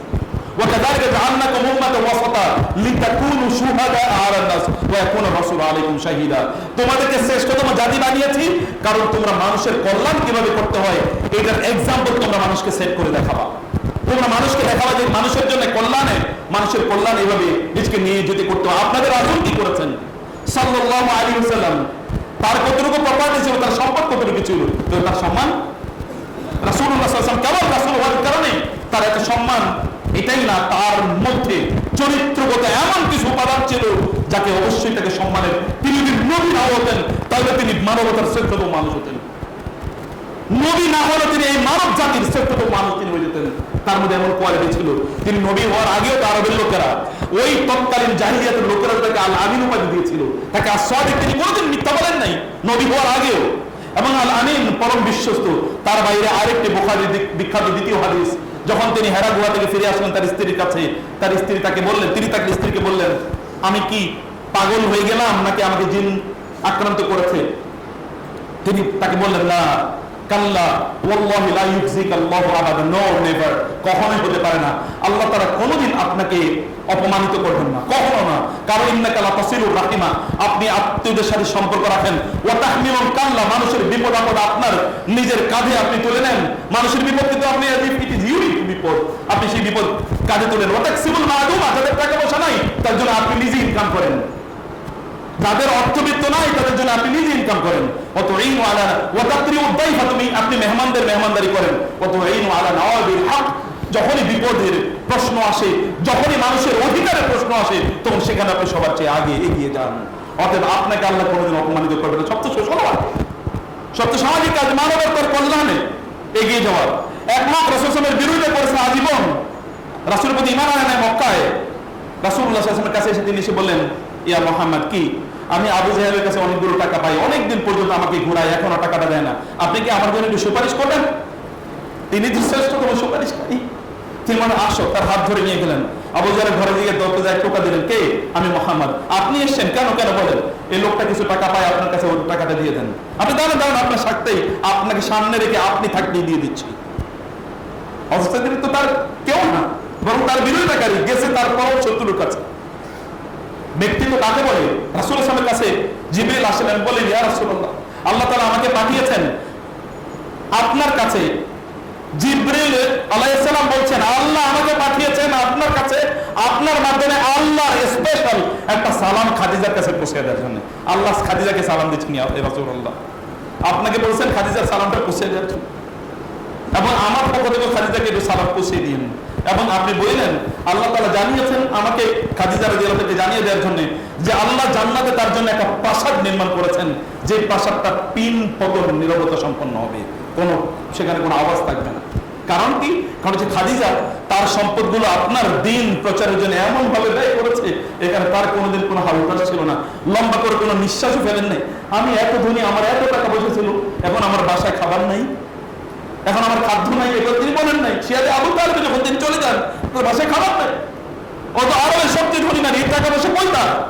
এত সম্পদ কোথায়? আবু বকর রাদিয়াল্লাহু তাআলা সম্পদ কোথায় গেছে? খাদিজা উম্মার শ্রেষ্ঠতম নারী, আর আবু বকর উম্মার শ্রেষ্ঠতম পুরুষ এমনি হয়েছে নাকি? রাদিয়াল্লাহু তাআলা আজমাইন। They have done everything for the humanity. তারা মানুষের জন্য করেছেন, তারা মানুষের জন্য করেছেন। আর আমরা তো কেবল আমাদের মানসিকতা টপ থেকে একেবারে বটম পর্যন্ত, একেবারে রাষ্ট্রের প্রধান থেকে শুরু করে যারা একেবারে আপনার ওই সমাজের সাধারণ লেভেলে আছে, এই সকল লোকের কেবলমাত্র নিজেকে নিয়ে চিন্তা করে না, তার 14 জেনারেশন, আগামী 14 জেনারেশন পর্যন্ত কি খাবে এটা নিয়ে চিন্তা করে ব্যস্ত। 14 জেনারেশন পর্যন্ত কি খাবে? নাহলে একটা মানুষের 100 বাড়ি কেন থাকবে, অথবা 250 বাড়ি লন্ডনে করে কি? আমি তো বুঝি না কি করে, ওইখানে করবে কি? ইনকামই তো করবে, সেই ইনকাম করে করবে কি? সেটাকে রাখবে কোথায়? কাকে দেবে? কি করবে? কতটুকু খাবে? কতটুকু একজন মানুষ গ্রহণ করতে পারে? আর যারা এভাবে অধিক পরিমাণ মানুষের উপর জুলুম করে, আল্লাহ তাআলা দুনিয়ার খাবার তাদের জন্য সংকীর্ণ করে দেন, দুনিয়াও তারা কিছু খেতে পারে না, তাদের জীবন লাইফস্টাইলটাকে আল্লাহ তাআলা এভাবে সংকীর্ণ করে দেন। আল্লাহ তাআলা বলেছেন ওমান আরাদা আন যিকরি ফাইন্না লাহু মাঈশাতান দানকা, যারা আমার দেয়া জীবন যাপন থেকে মুখ ফিরিয়ে নেয়, আমি তাদের গোটা দুনিয়ার জীবনটাকে সংকীর্ণ করে দেই। প্রশস্ত জীবন পেতে চান তাহলে মানুষের জন্য করুন, আল্লাহর জন্য করুন, মানুষের জন্য করুন। দেখেন কি পরিমাণ, কি বিশাল প্রশস্ততা আল্লাহ তাআলা আপনাকে দান করবেন। আলাম নাশরাহ লাকা সাদরাক ওয়া ওয়াদা'না আনকা বিজরাক আল্লাযী আনকাযা যাহরাক ওয়া রাফা'না লাকা যিকরাক। আমি কি আপনার অন্তরকে প্রশস্ত করে দেই নাই? বিশাল ব্রডনেস অফ মাইন্ড, অন্তরের প্রশস্ততা ইজ দ্য গ্রেটেস্ট নিয়ামত অফ আল্লাহ, আল্লাহর শ্রেষ্ঠতম নিয়ামত। এই নিয়ামত একজন ব্যক্তি পেতে পারে যখন অন্যের জন্য কাজ করে। অন্যের জন্য অনেক ধরনের কাজ আছে, এর মধ্যে 1 নম্বর কাজ হচ্ছে মানুষকে দিনের কথা বলা, দিনের দিকে মানুষকে ডাকা। রাসূল সাল্লাল্লাহু আলাইহি ওয়াসাল্লাম কথা বলেছেন ফাদলুল আলিমি আলাল আবিদি কাফাদলিল কমারি লাইলাতুল বদরি আলা সাইরিল কাওয়াকিব।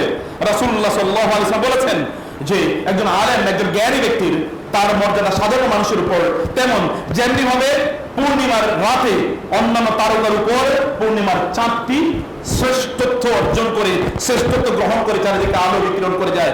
পূর্ণিমার চাঁদের কারণে আর অন্য কাউকে দেখা যায় না। এরকম একজন আলেম দিনদার, অবশ্যই আলেম মানে কেবলমাত্র পুঁথিগত কিছু বিদ্যা আছে এরকম না, যার দিনদার এলেম আছে এবং আমল আছে, যার তাকওয়া আছে, দিনদারি আছে, এই সকল ব্যক্তিদের কথা রাসূলুল্লাহ সাল্লাল্লাহু আলাইহি ওয়াসাল্লাম এখানে জানালেন। এবং রাসূল বললেন লা ইয়াহদিয়াল্লাহু বিকা রাজুলান ওয়াহিদান খায়রুল লাকা মিন উমরিন নাআম। আলী ইবনে আবি তালিব রাদিয়াল্লাহু তাআলা আনহু খায়বরের যুদ্ধে যাওয়ার আগে রাসূলুল্লাহ সাল্লাল্লাহু আলাইহি ওয়াসাল্লাম কয়েকটা নসিহত করলেন। তিনি জানেন খায়বরে এই যে তিনি বলেন আগামী কাল আমি এমন একজনের হাতে খায়বরের যুদ্ধের জন্য পতাকাটা তুলে দেব, যার মাধ্যমে আল্লাহ সুবহানাহু ওয়া তাআলা বিজয় করবেন। তিনি আল্লাহকে ভালোবাসেন, আল্লাহ রাসূলকে ভালোবাসেন, আল্লাহ এবং আল্লাহর রাসূলও তাকে ভালোবাসেন। রাতের বেলা তিনি ঘোষণা দিলেন, কারণ খায়বার 15 দিনের মতো এখানে বেষ্টন করে রাখা হয়েছে, খায়বার বিজয় করতে পারছে না, কারণ খায়বার ইহুদিদের এলাকা, এটা দুর্গের মতো ঢুকে যাচ্ছে না। পরের দিন সকালে আলী রাদিয়াল্লাহু তাআলা যাচ্ছেন, আলীকে তিনি ডাকলেন, ডেকে বলেন আলী 3টা কথা শুনো, ওদেরকে গিয়ে আগে বলবা তোমাদেরকে ইসলামের প্রতি দাওয়াত দিচ্ছি, ইসলাম যদি না মানে তাহলে বলবা সন্ধির প্রতি দাওয়াত দিচ্ছি, সন্ধি যদি না মানে তারপরে বলবা যে যুদ্ধ, কিন্তু এর আগে তুমি যুদ্ধ করবা না। মনে রাখবা লা ইয়াহদিয়াল্লাহু বিকা রাজুলান ওয়াহিদান খায়রুল লাকা মিন হুমরিন নাআম। যুদ্ধের ময়দানে বিশাল বিজয় অর্জন করলা, তাতে কিচ্ছু যায় আসে না, তুমি বিশাল বড় সেনাপতি, তুমি রাষ্ট্রের প্রধানতম কর্তা ব্যক্তি, তাতে আল্লাহর কাছে কিছুই যায় আসে না। ফালা নুকিমু লাহুম ইয়াওমাল কিয়ামাতি ওয়াজনা। ফেরাউনের মতো এত পাওয়ারফুল, এত ক্ষমতাশালী, এত বিশাল বড় বাহিনীর অধিকারী, এত বিশাল বড় কিলকের অধিকারী, এত বিশাল বড় পিরামিডের অধিকারী, এত বিশাল বড় সাম্রাজ্যের অধিকারী, বিশাল বড় সম্পদের অধিকারী কেউ আল্লাহ সুবহানাহু ওয়া তাআলা একটা সাগরের মধ্যে ডুবিয়ে মেরেছে। আল্লাহ তাআলার জন্য কিচ্ছু না, nothing in that. Power of Allah সুবহানাহু ওয়া তাআলা। আল্লাহ যা চায় সেটা ফাআলু লিমা ইউরিদ, তিনি তাই করতে পারেন। এটা করা আল্লাহর জন্য খুব কঠিন কিছু না। অতএব এত বিশাল কিছু এর মালিক হওয়ার চেয়েও কোন একজন মানুষ তোমার মাধ্যমে যদি হেদায়েত পায়, এটি তোমার জন্য অনেক অনেক বেশি কল্যাণকর, অনেক বেশি যুদ্ধের ময়দানে। অথচ এরা দীর্ঘদিন বলতো, এদের কারণে মুসলিমরা খুবই তটস্থ। তারপর রাসূল ইসলাম before launching this military campaign, the prophet has not forgotten to advise him to invite the people to the way of Allah. এটাই হচ্ছে দ্বীনের মূল স্পিরিট, মানুষের জন্য ভালো কাজ করা, সেটি অনেক অনেক বেশি গুরুত্বপূর্ণ। মানুষকে দ্বীনি কথা বলা, দ্বীনের কাজ করা। কোন একজন মানুষ যদি আপনার কথা শুনে যদি দ্বীনের পথে আসে, তাইলে ওই লোক যত ইবাদত করবে কিয়ামত পর্যন্ত, তার বংশধররা তার মাধ্যমে অনুপ্রাণিত হয়ে যত ইবাদত করবে, তারা যতটুকু সওয়াব পাবে, আপনি একা ততটুকু সওয়াব পাবেন। রাসূলুল্লাহ সাল্লাল্লাহু আলাইহি ওয়াসাল্লাম, এই যে আমরা এখন খুতবা দিচ্ছি, খুতবা শুনছি, নামাজ পড়তে এসেছি, আমরা গোটা পৃথিবীর মানুষ আজকে যত সওয়াব অর্জন করব, একার মুহাম্মদুর রাসূলুল্লাহ সাল্লাল্লাহু আলাইহি ওয়াসাল্লামের আমলনামায় যতটুকু সওয়াব গিয়ে লিখিত হবে। এটাই তার মর্যাদা, এটাই তার সম্মান। এই সম্মানে আল্লাহ তাআলা তার রাসূলকে প্রদান করেছেন। সম্মানিত ভাইরা, এই কারণে মানুষের কাজ করা, মানুষের জন্য কাজ করা এটি উত্তম। যখনই প্রয়োজন হয় তখন মানুষের জন্য দাঁড়িয়ে যেতে হয়। ইউসুফ আলাইহিস সালাতু ওয়াস সালাম যখন দেখলেন যে মিশরে বিশাল বড় দুর্ভিক্ষ লেগে যাবে, 7 বছর অনেক উৎপাদন হবে, পরে 7 বছর খরা, ইউসুফ আলাইহিস সালাম বসে থাকলেন না। কারণ মানুষের বিপর্যয় কোন মানুষ দেখতে পারে না। Great man can never see the sufferings of the people, এটা দেখতেই পারে না। তাদেরকে they had to immediately live up to the requirements of the situations, তাদেরকে অবশ্যই কাজ করতে হয়। তিনি বললেন, এই জাআলনি আলা খাযাইনিল আরদি ইন্নী হাফিজুন আমিন, ইন্নী হাফিজুন আলিম, আমাকে দায়িত্ব দেন, আমি এখানকার food disaster, is a disaster, এই ডিজাস্টারের দায়িত্ব আমি নিলাম, আমি এটা ট্যাকল করব।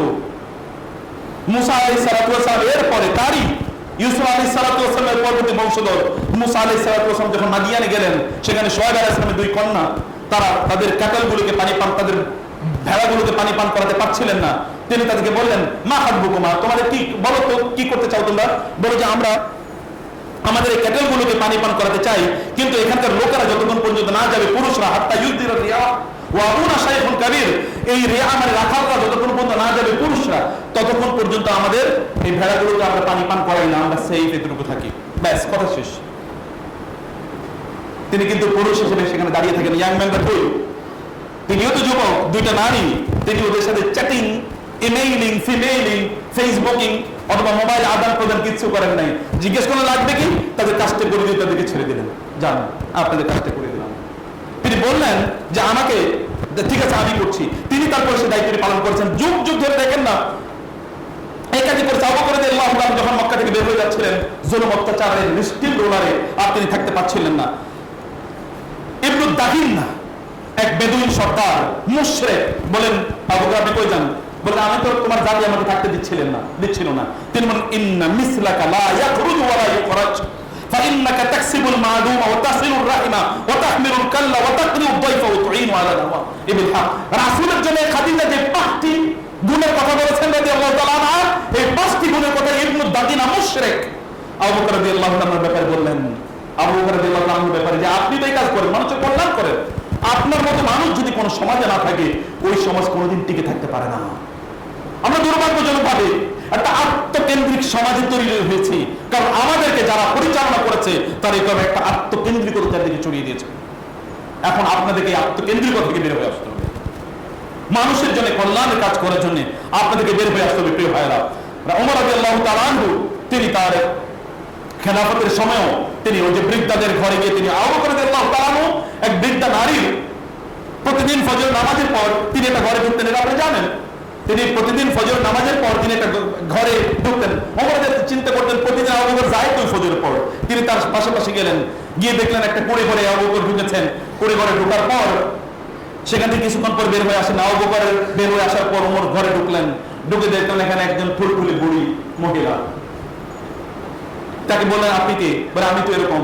কিছুক্ষণ আগে কে এসেছিল? বলে বাবা আমি তো চোখে দেখি না, আমি জানি না, তবে উনি প্রতিদিন আসেন সকালে, আমার জামা কাপড়গুলো সব পরিষ্কার পরিচ্ছন্ন করে দিয়ে যান, আমাকে একটু রান্না বান্না করে দিয়ে যান, একটু খাইয়ে দিয়ে যান, প্রতিদিন এটা করেন। উমরদের কেঁদে দিলেন, বলেন আবু বকর আপনার পরবর্তী প্রজন্মের জন্য কাজগুলো কঠিন করে দিয়ে গেলেন, এবং একই কাজ করেছে।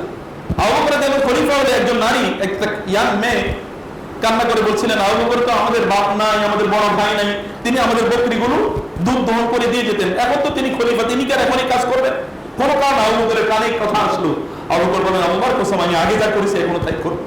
এবং প্রতিদিন যে ওই ইয়াতিম নারীদের তাদের বকরিগুলো দহন করে দিয়ে তাদেরকে দুধ দিয়ে আসতো। Do something for the people. কিছু করেন, কিছু করারই সামর্থ্য নাই আপনার, কিছু করার তো কিছু সামর্থ্য আছে। যদি সম্মান মর্যাদা দিয়ে আল্লাহর উপর বাড়াতে চান, আল্লাহর সামনে বাড়াতে চান, তাহলে করতে হবে।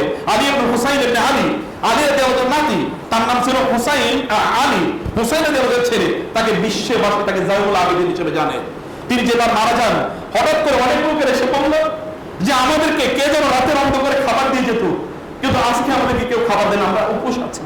তখন মানুষ জানতো আসলে তো মারা গেলে তো জায়নুল আবেদিন ছাড়া কেউ মারা যায় না, নিশ্চয়ই তিনি দিতেন, কারণ তিনি অনেক সম্পদের মালিক ছিলেন, সেই সময়ের সবচেয়ে বড় আলেম এবং সে সময়ের সবচেয়ে বড় ব্যবসায়ী তিনি। তিনি মানুষের জন্য এরকম অকাতরে করে যেতেন। ভাই বোন, আপনার অনেক কিছু টাকার দরকার নাই, কিন্তু আপনার তো কিছু আছে, কিছু করুন। সুফিয়ান আস-সাউরি এর কাছে যখন কোনো ভিক্ষুক আসতো, তিনি বলতেন, মারহাবা বিমান যারা ইয়াগসিলু যুনুবি, আমি আপনাকে স্বাগত জানাচ্ছি, আপনার মাধ্যমে আল্লাহ তাআলা আমার গুনাহগুলো মাফ করে দেবেন। ফুদাইল ইবনে আওয়াদের কাছে কোনো ভিক্ষুক আসলে তিনি বলতেন, নি'মাস সাইলুন ইয়াহমিলুনা আজওয়াদানা ইলা আল-আখিরা বিগাইরি উজরাতিন হাত্তা ইয়াদউহা ফিল মিজান। আপনাদেরকে স্বাগত জানাচ্ছি, আপনারা আমাদের আমলনামাগুলো, আমাদের ভালো কাজগুলো আপনাদের সাথে করে নিয়ে যাবেন, অথচ কোনো পয়সা আপনাদেরকে দিচ্ছি না। কিয়ামতের দিন আপনারা আমাদের আমলনামায় এই ভালো কাজগুলো রাখলে আমরা এগুলোর বদৌলতে ইনশাআল্লাহ জান্নাতে চলে যাব। তারা এগুলোকে, আর আমরা তো ভিক্ষুক আসলে মনে করি একটা জুলুম, এই জালিম এই লোক থেকে ভিক্ষুকের মনে করে জালেম, আর তারা মনে করতেন ভিক্ষুকের আর রাহিম, অনুগ্রহকারী, যে আমাদের প্রতি অনুগ্রহ করতে এসেছে। ভাইরা আমার, বোনেরা আমার, আল্লাহ সুবহানাহু বলেছেন, ওয়াল আসরি ইন্নাল ইনসানা লাফি খুসর। আসর, সময়ের শপথ করে আল্লাহ তাআলা বললেন মানুষ ক্ষতির মধ্যে নিমজ্জিত হবে। ইল্লাল্লাযিনা আমানু ওয়া আমিলুস সালিহাত, দুটো নিজের জন্য, ওয়া তাওয়াসাউ বিল হক ওয়া তাওয়াসাউ বিস সবর, দুইটা মানুষের জন্য। নিজের তো ওসিয়ত না, ওসিয়ত তো মানুষের জন্য, কল্যাণ এবং হকের জন্য এবং ধৈর্যের জন্য মানুষকে বলা। অতএব মানুষের জন্য কাজ করার এই যে মর্যাদা, এটি কোরআন এবং সুন্নাহয় অসংখ্য জায়গা আছে। রাসূল সাল্লাল্লাহু আলাইহি ওয়াসাল্লাম বললেন, আল মুমিনু ইয়ালাফু ওয়া ইউলাফু ওয়া লা খায়রা ফীমান লা ইয়ালাফু ওয়া লা ইউলাফু। মুমিন পরস্পরকে ভালোবাসে, তারাও মুমিনদেরকে ভালোবাসে। যে মুমিনকে কেউ ভালোবাসে না, সেও অন্যদেরকে ভালোবাসতে পারে না। এর চেয়ে ঘৃণিত আল্লাহর দৃষ্টিতে কেউ নাই, এর চেয়ে জঘন্য আল্লাহর দৃষ্টিতে কেউ নাই, এর চেয়ে খারাপ আল্লাহর দৃষ্টিতে কেউ নাই। চিন্তা করে দেখেন তো, আপনাকে কজন মানুষ ভালোবাসে? আপনার কেবলমাত্র স্বার্থের কারণে চারিদিকে আপনার লোকেরা করি, স্বার্থ শেষ, এরপরে আপনার বিরুদ্ধে অভিযোগ, ওমার কারণেই আমরা ডুবছি, অমকের কারণে আমরা শেষ, অমকেই আমাদের কল্যাণ করলো না, অমকেই আমাদের ক্ষতি করলো। যেই দেখেন আপনার চারপাশে এরকমই অবস্থা। The same applies to you. একই অবস্থা আপনারও, প্রিয় ভাইরা। রাসূল সাল্লাল্লাহু আলাইহি ওয়াসাল্লাম বলেছেন, একজন মানুষের জন্য করা আহাব্বুন নাসি ইলাল্লাহ আনফাউহুম লিন-নাস। আল্লাহর কাছে মানুষের মধ্যে সবচেয়ে প্রিয় হচ্ছে যারা মানুষের কল্যাণে সময় ব্যয় করে, এরা আল্লাহর সবচেয়ে প্রিয়। রাসূল বলেন, ওয়া আহাব্বুল আমাল ইলাল্লাহ সুরুরিন তুদখিলু আলা মুসলিমিন। আল্লাহর কাছে সবচেয়ে প্রিয় কাজ হচ্ছে আপনি কোনো মানুষকে আনন্দ দেয়া, কোন মানুষের কোন বিপদ দূর করা, ও তাকশিফ আনহু কুরবাতান, তার কোন বিপদ দূর করা, ও তাকদির আনহু দাইনান, তার কোন ঋণ পরিশোধ করা, ও তাতরুদু আনহু জুআন, তার ক্ষুধা দূর করে দেয়া। ওয়া আলা আন আমশিয়া মা আখিন্দি ফি হাজাতিন আহাব্বু ইলাইয়া মিন আন তাআতাকিফ ফি হাযাল মাসজিদি আই মাসজিদিল মদিনাতি শাহরান আও শাহরাইনি। রাসূল সাল্লাল্লাহু আলাইহি ওয়াসাল্লাম বললেন, আমার এই মসজিদে 1 মাস অথবা 2 মাস ইতিকাফ করার চেয়ে আমার কাছে অধিকতর উত্তম এবং কল্যাণকর প্রিয় ইবাদত হচ্ছে কোন মুসলমান ভাই বিপদে পড়েছে, তার হাতটা ধরে একটু জিজ্ঞেস করে, ভাই তোমার বিপদ কি বলো তো একটু, শুধু এটুকু বলা, দূর করা তো আরো সম্মানের কাজ। তোমার সমস্যা কি বলো তো একটু ভাই, এটুকু জিজ্ঞেস করার তো, আপনি পাশে কাতরাচ্ছেন, কেউ জিজ্ঞেস করার মতো নাই, আপনি কাঁদছেন, পাশে কেউ জিজ্ঞেস করার মতো নাই। সামান্যতম আমাদের যে সেনসিটিভ সোসাইটি আমরা তৈরি করেছি, সামান্য একটু ব্যর্থ হয়ে স্বামী স্ত্রীর মধ্যে তো সম্পর্ক থাকে না, সামান্য একটু ব্যর্থ হয়ে স্বামী স্ত্রীর মধ্যে সম্পর্ক থাকে না, এরকম একটা সমাজ এখানে বিনির্মিত হয়েছে। সেখানে আমি যে কথা বলছি ভাইয়েরা আমার, আপনি একটা গাছ যদি রোপণ করেন, এই গাছের অক্সিজেন পেয়ে মানুষ, অথবা পাখালি যদি কোনো মানুষ ফল খায় না, পাখিরা ফল পেলে আপনি সব পাবেন। এটা এত কল্যাণ করে একটা জীবন ব্যবস্থা। মানুষের জন্য কিছু করা, রাস্তায় আপনি গাছ লাগান, এই গাছে অথবা আপনার জায়গায় গাছ লাগান, লাগানোর সময় বলবেন আল্লাহ এর মাধ্যমে সাদকা করে দিলাম, মানুষ খাক, কাঠ আপনি ব্যবহার করেন পরে, কিন্তু আপনার ফলগুলো মানুষ কাঠ, পক্ষী ইত্যাদি খান, অক্সিজেন তো কমপক্ষে মানুষ পাবে, এতে আপনি সব পাবেনই। আল্লাহ সুবহানাহু ওয়া তাআলা আপনাকে এর মাধ্যমে সওয়াব প্রদান করবেন। যে কোনো মারুফি সাদাকা, যে কোনো ভালো কাজই করেন না কেন, এটার দান সাদাকার মতো আপনি সওয়াব পাবেন। কোন একজন মানুষকে রাস্তা পার করে দেবে তো সাদাকা। রাস্তায় ময়লা আবর্জনা পড়ে আছে, এটা একটু সরিয়ে দিতে পারেন না? এমন বাঙালি সভ্যতা বলি, বাংলাদেশি তো হওয়া উচিত না। বাংলাদেশের অধিকাংশ মানুষ মুসলমান, কেন তাদের সভ্যতা হয়? লোকেরা ময়লা আবর্জনা ফেলে রাস্তায়, অথচ আল্লাহ রাসূল বলেছেন রাস্তা থেকে ময়লা আবর্জনা দূর করা কি ঈমানের পরিচয়। তাহলে রাস্তায় ময়লা আবর্জনা ফেলা এটা কিসের পরিচয়? কাফেরের পরিচয়। অথচ আমরা তো রাস্তায় ময়লা আবর্জনা ফেলি, এমনকি বাসার 6 তালার জানালা দিয়ে রাস্তার উপর ময়লা ফেলি, এরপরে মানুষের গায়ের উপর পড়ে। যারা ডেভেলপমেন্টের কাজ যারা করেন, রিয়েল এস্টেটের কাজ করেন, বিল্ডিং করছেন, ওইখান থেকে পাথর পড়ে, ইট পড়ে মানুষ মারা গিয়েছে, ডাক্তার শরীরে যখন অসংখ্য ঘটনা ঘটেছে। মানে কতটা জুলুম বা কুফরির পাল্লা কত ভারী হলে মানুষ এরকম কাজ করে। অতএব এটি আমাদের বড় দরকার, কোন যে অন্ধ ব্যক্তিকে সাহায্য করা, পথ দেখিয়ে নিয়ে যাওয়া, রাস্তা থেকে বিপদ আপদ, এমনকি একটা গাছের ঢাল সেখানে ঝুলে আছে, এটাও দূর করা, এটাও ভেঙে দেওয়া এবং সেটা দূর করা, এটিও কিন্তু সাদকায়ের কাজ হিসেবে রাসূল সাল্লাল্লাহু আলাইহি ওয়াসাল্লাম বলেছেন এটি আমার জন্য করলাম, এটি আমার জন্য কিয়ামতের দিন আমার জন্য বিশাল গুরুত্বপূর্ণ হয়ে দাঁড়াবে। এগুলো কিয়ামতের দিন মানুষের কাজ করার জন্য যতটুকু আপনি পারেন এর চেষ্টা করে তা আপনাকে জান্নাতে নিয়ে যাবে। রাসূলুল্লাহ সাল্লাল্লাহু আলাইহি ওয়াসাল্লাম বললেন, একজন ব্যক্তি বললেন আল্লাহর কাছে সবচেয়ে প্রিয় আমল কোনটি, যেটি করলে আমি জান্নাতে যাব? তিনি বলেন ঈমান আনা, আল্লাহর রাস্তায় জিহাদ করা। এবং তিনি বলেন সবচেয়ে আমি যদি কোন কৃতদাসকে মুক্তি করতে চাই তাহলে কোনটা সবচেয়ে উত্তম? তিনি বলেন সবচেয়ে দামি যেটি এটি।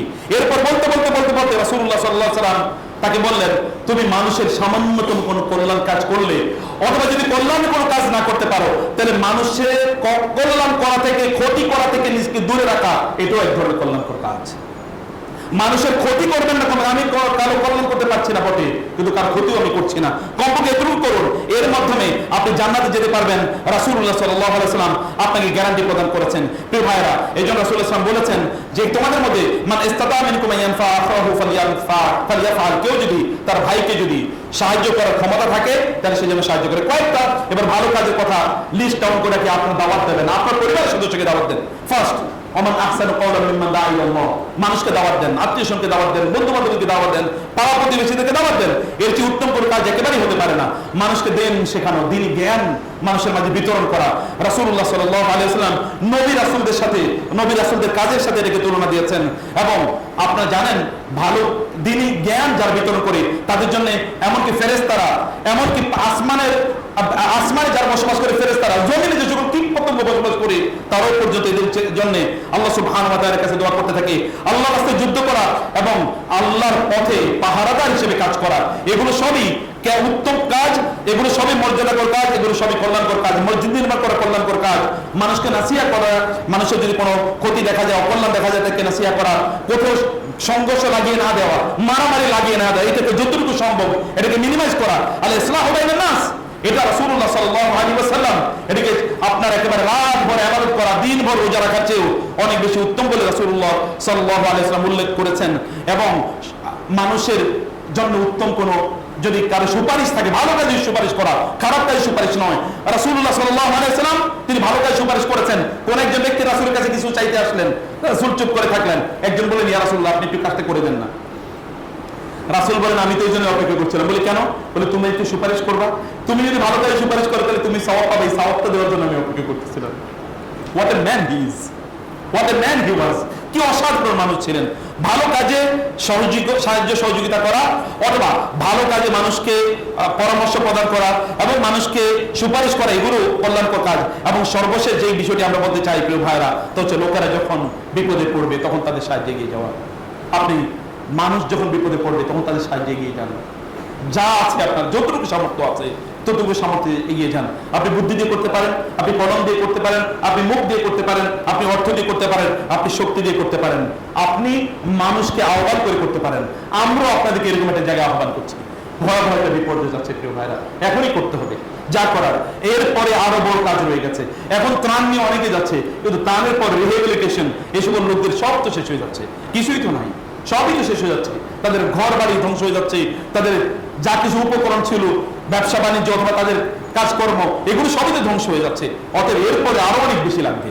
আমরা এই মসজিদের পক্ষ থেকে কয়েকজন, মসজিদের পক্ষ থেকে না, এটা আমাদের এখানে সম্মানিত আমাদের ইমাম সাহেব এবং আমাদের সম্মানিত এখানকার যে দায়িত্বশীল আছেন, এদের কয়েকজনের ওনারা এই কাজটা করবেন। আপনারা আজকে এখানে যারা আসছেন, আপনাদের সামর্থ্য অনুসারে অবশ্যই এই বন্যা কবলিত, এই দুর্যোগে আক্রান্ত মানুষদের জন্য আপনারা করে যাবেন, যা আছে পকেটে দিয়ে যাবেন, যতটুকু পারেন দিয়ে যাবেন। একজন এখান থেকে বঞ্চিত হবেন না এই বিশাল কাজ থেকে। এটি আপনার সামর্থ্য অনুসারে যোগ্য কিন্তু আপনাদের আছে। যারা শুনছেন অনলাইনেও, তাদেরকেও বলবো যে আপনারা অবশ্যই এগিয়ে আসুন, মানুষের কল্যাণে এগিয়ে আসুন। মহান আল্লাহ সুবহানাহু ওয়া তাআলা আপনাদের কল্যাণে এগিয়ে আসবেন। আপনি যদি মানুষের জন্য হেঁটে যান, আল্লাহ তাআলা আপনাদেরকে দৌড়ে আসবেন ইনশাআল্লাহ। তিনি দৌড়ে আসবেন, হে আল্লাহ তুমি আমাদের বন্যা কবলিত মানুষদেরকে রক্ষা করো, আল্লাহ তুমি আমাদেরকে ক্ষমা করে দাও, আমাদেরকে যথাযথভাবে উত্তম পদক্ষেপ নেওয়ার তৌফিক দান করো আল্লাহ। আকুলু কওলি হাযা ওয়া আস্তাগফিরুল্লাহ লি ওয়া লাকুম ওয়া লিসাইরিল মুসলিমিন ফাস্তাগফিরুহু ইন্নাহু হুয়াল গফুরুর রহিম।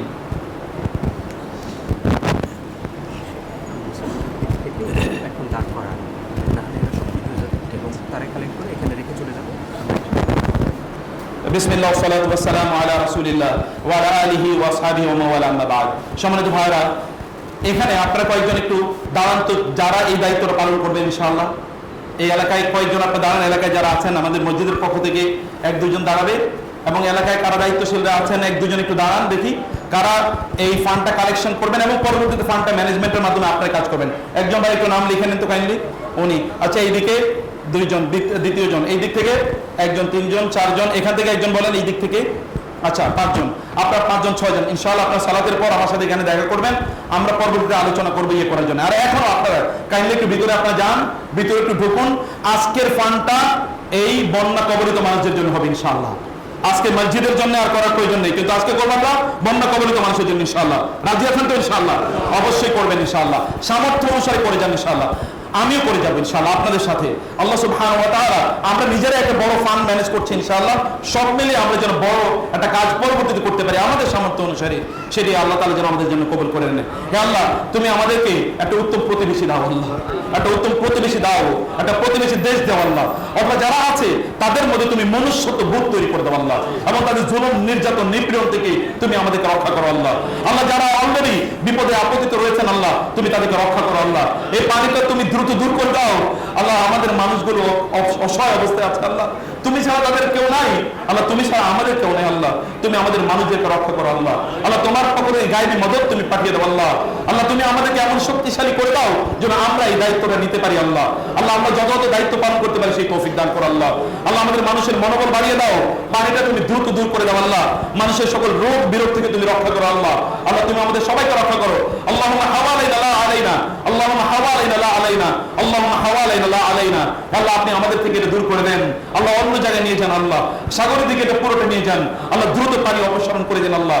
আল্লাহ, আমাদেরকে নিরাপত্তা প্রদান করুন, মানুষদেরকে নিরাপত্তা প্রদান করুন আল্লাহ, তাদের সকল সংকটগুলো আপনি সমাধান করে দেন। আপনার কাছে আমাদেরকে ফিরে আসার তৌফিক দান করেন আল্লাহ। আল্লাহ, আপনি আমাদেরকে কবুল করে নেন, আমাদের দেশটাকে শান্ত করে দেন। আল্লাহ, আমাদের দেশটাকে পুরো নির্মাণ করার মতো যারা দায়িত্ব নিয়েছেন তাদেরকে তৌফিক দান করেন আল্লাহ। আল্লাহ, আমরা সকলে ভালোবাসার মাধ্যমে এখানে বসবাস করতে চাই, সেই তৌফিক আপনি আমাদেরকে দান করেন আল্লাহ। ইবাদাল্লাহ রাহিমাকুমুল্লাহ, ইন্নাল্লাহা ইয়া'মুরু বিল আদলি ওয়াল ইহসান ওয়া ইতা'i যিল কুরবা ওয়া ইয়ানহা আনিল ফাহশাই ওয়াল মুনকারি ওয়াল বাগই ইয়া'iযুকুম লা'আল্লাকুম তাযাক্কারুন ফাযকুরুনি আযকুরুকুম ওয়াশকুরুনি ওয়া লা তাকফুরুন। দাঁড়িয়ে কাতারগুলো সোজা করে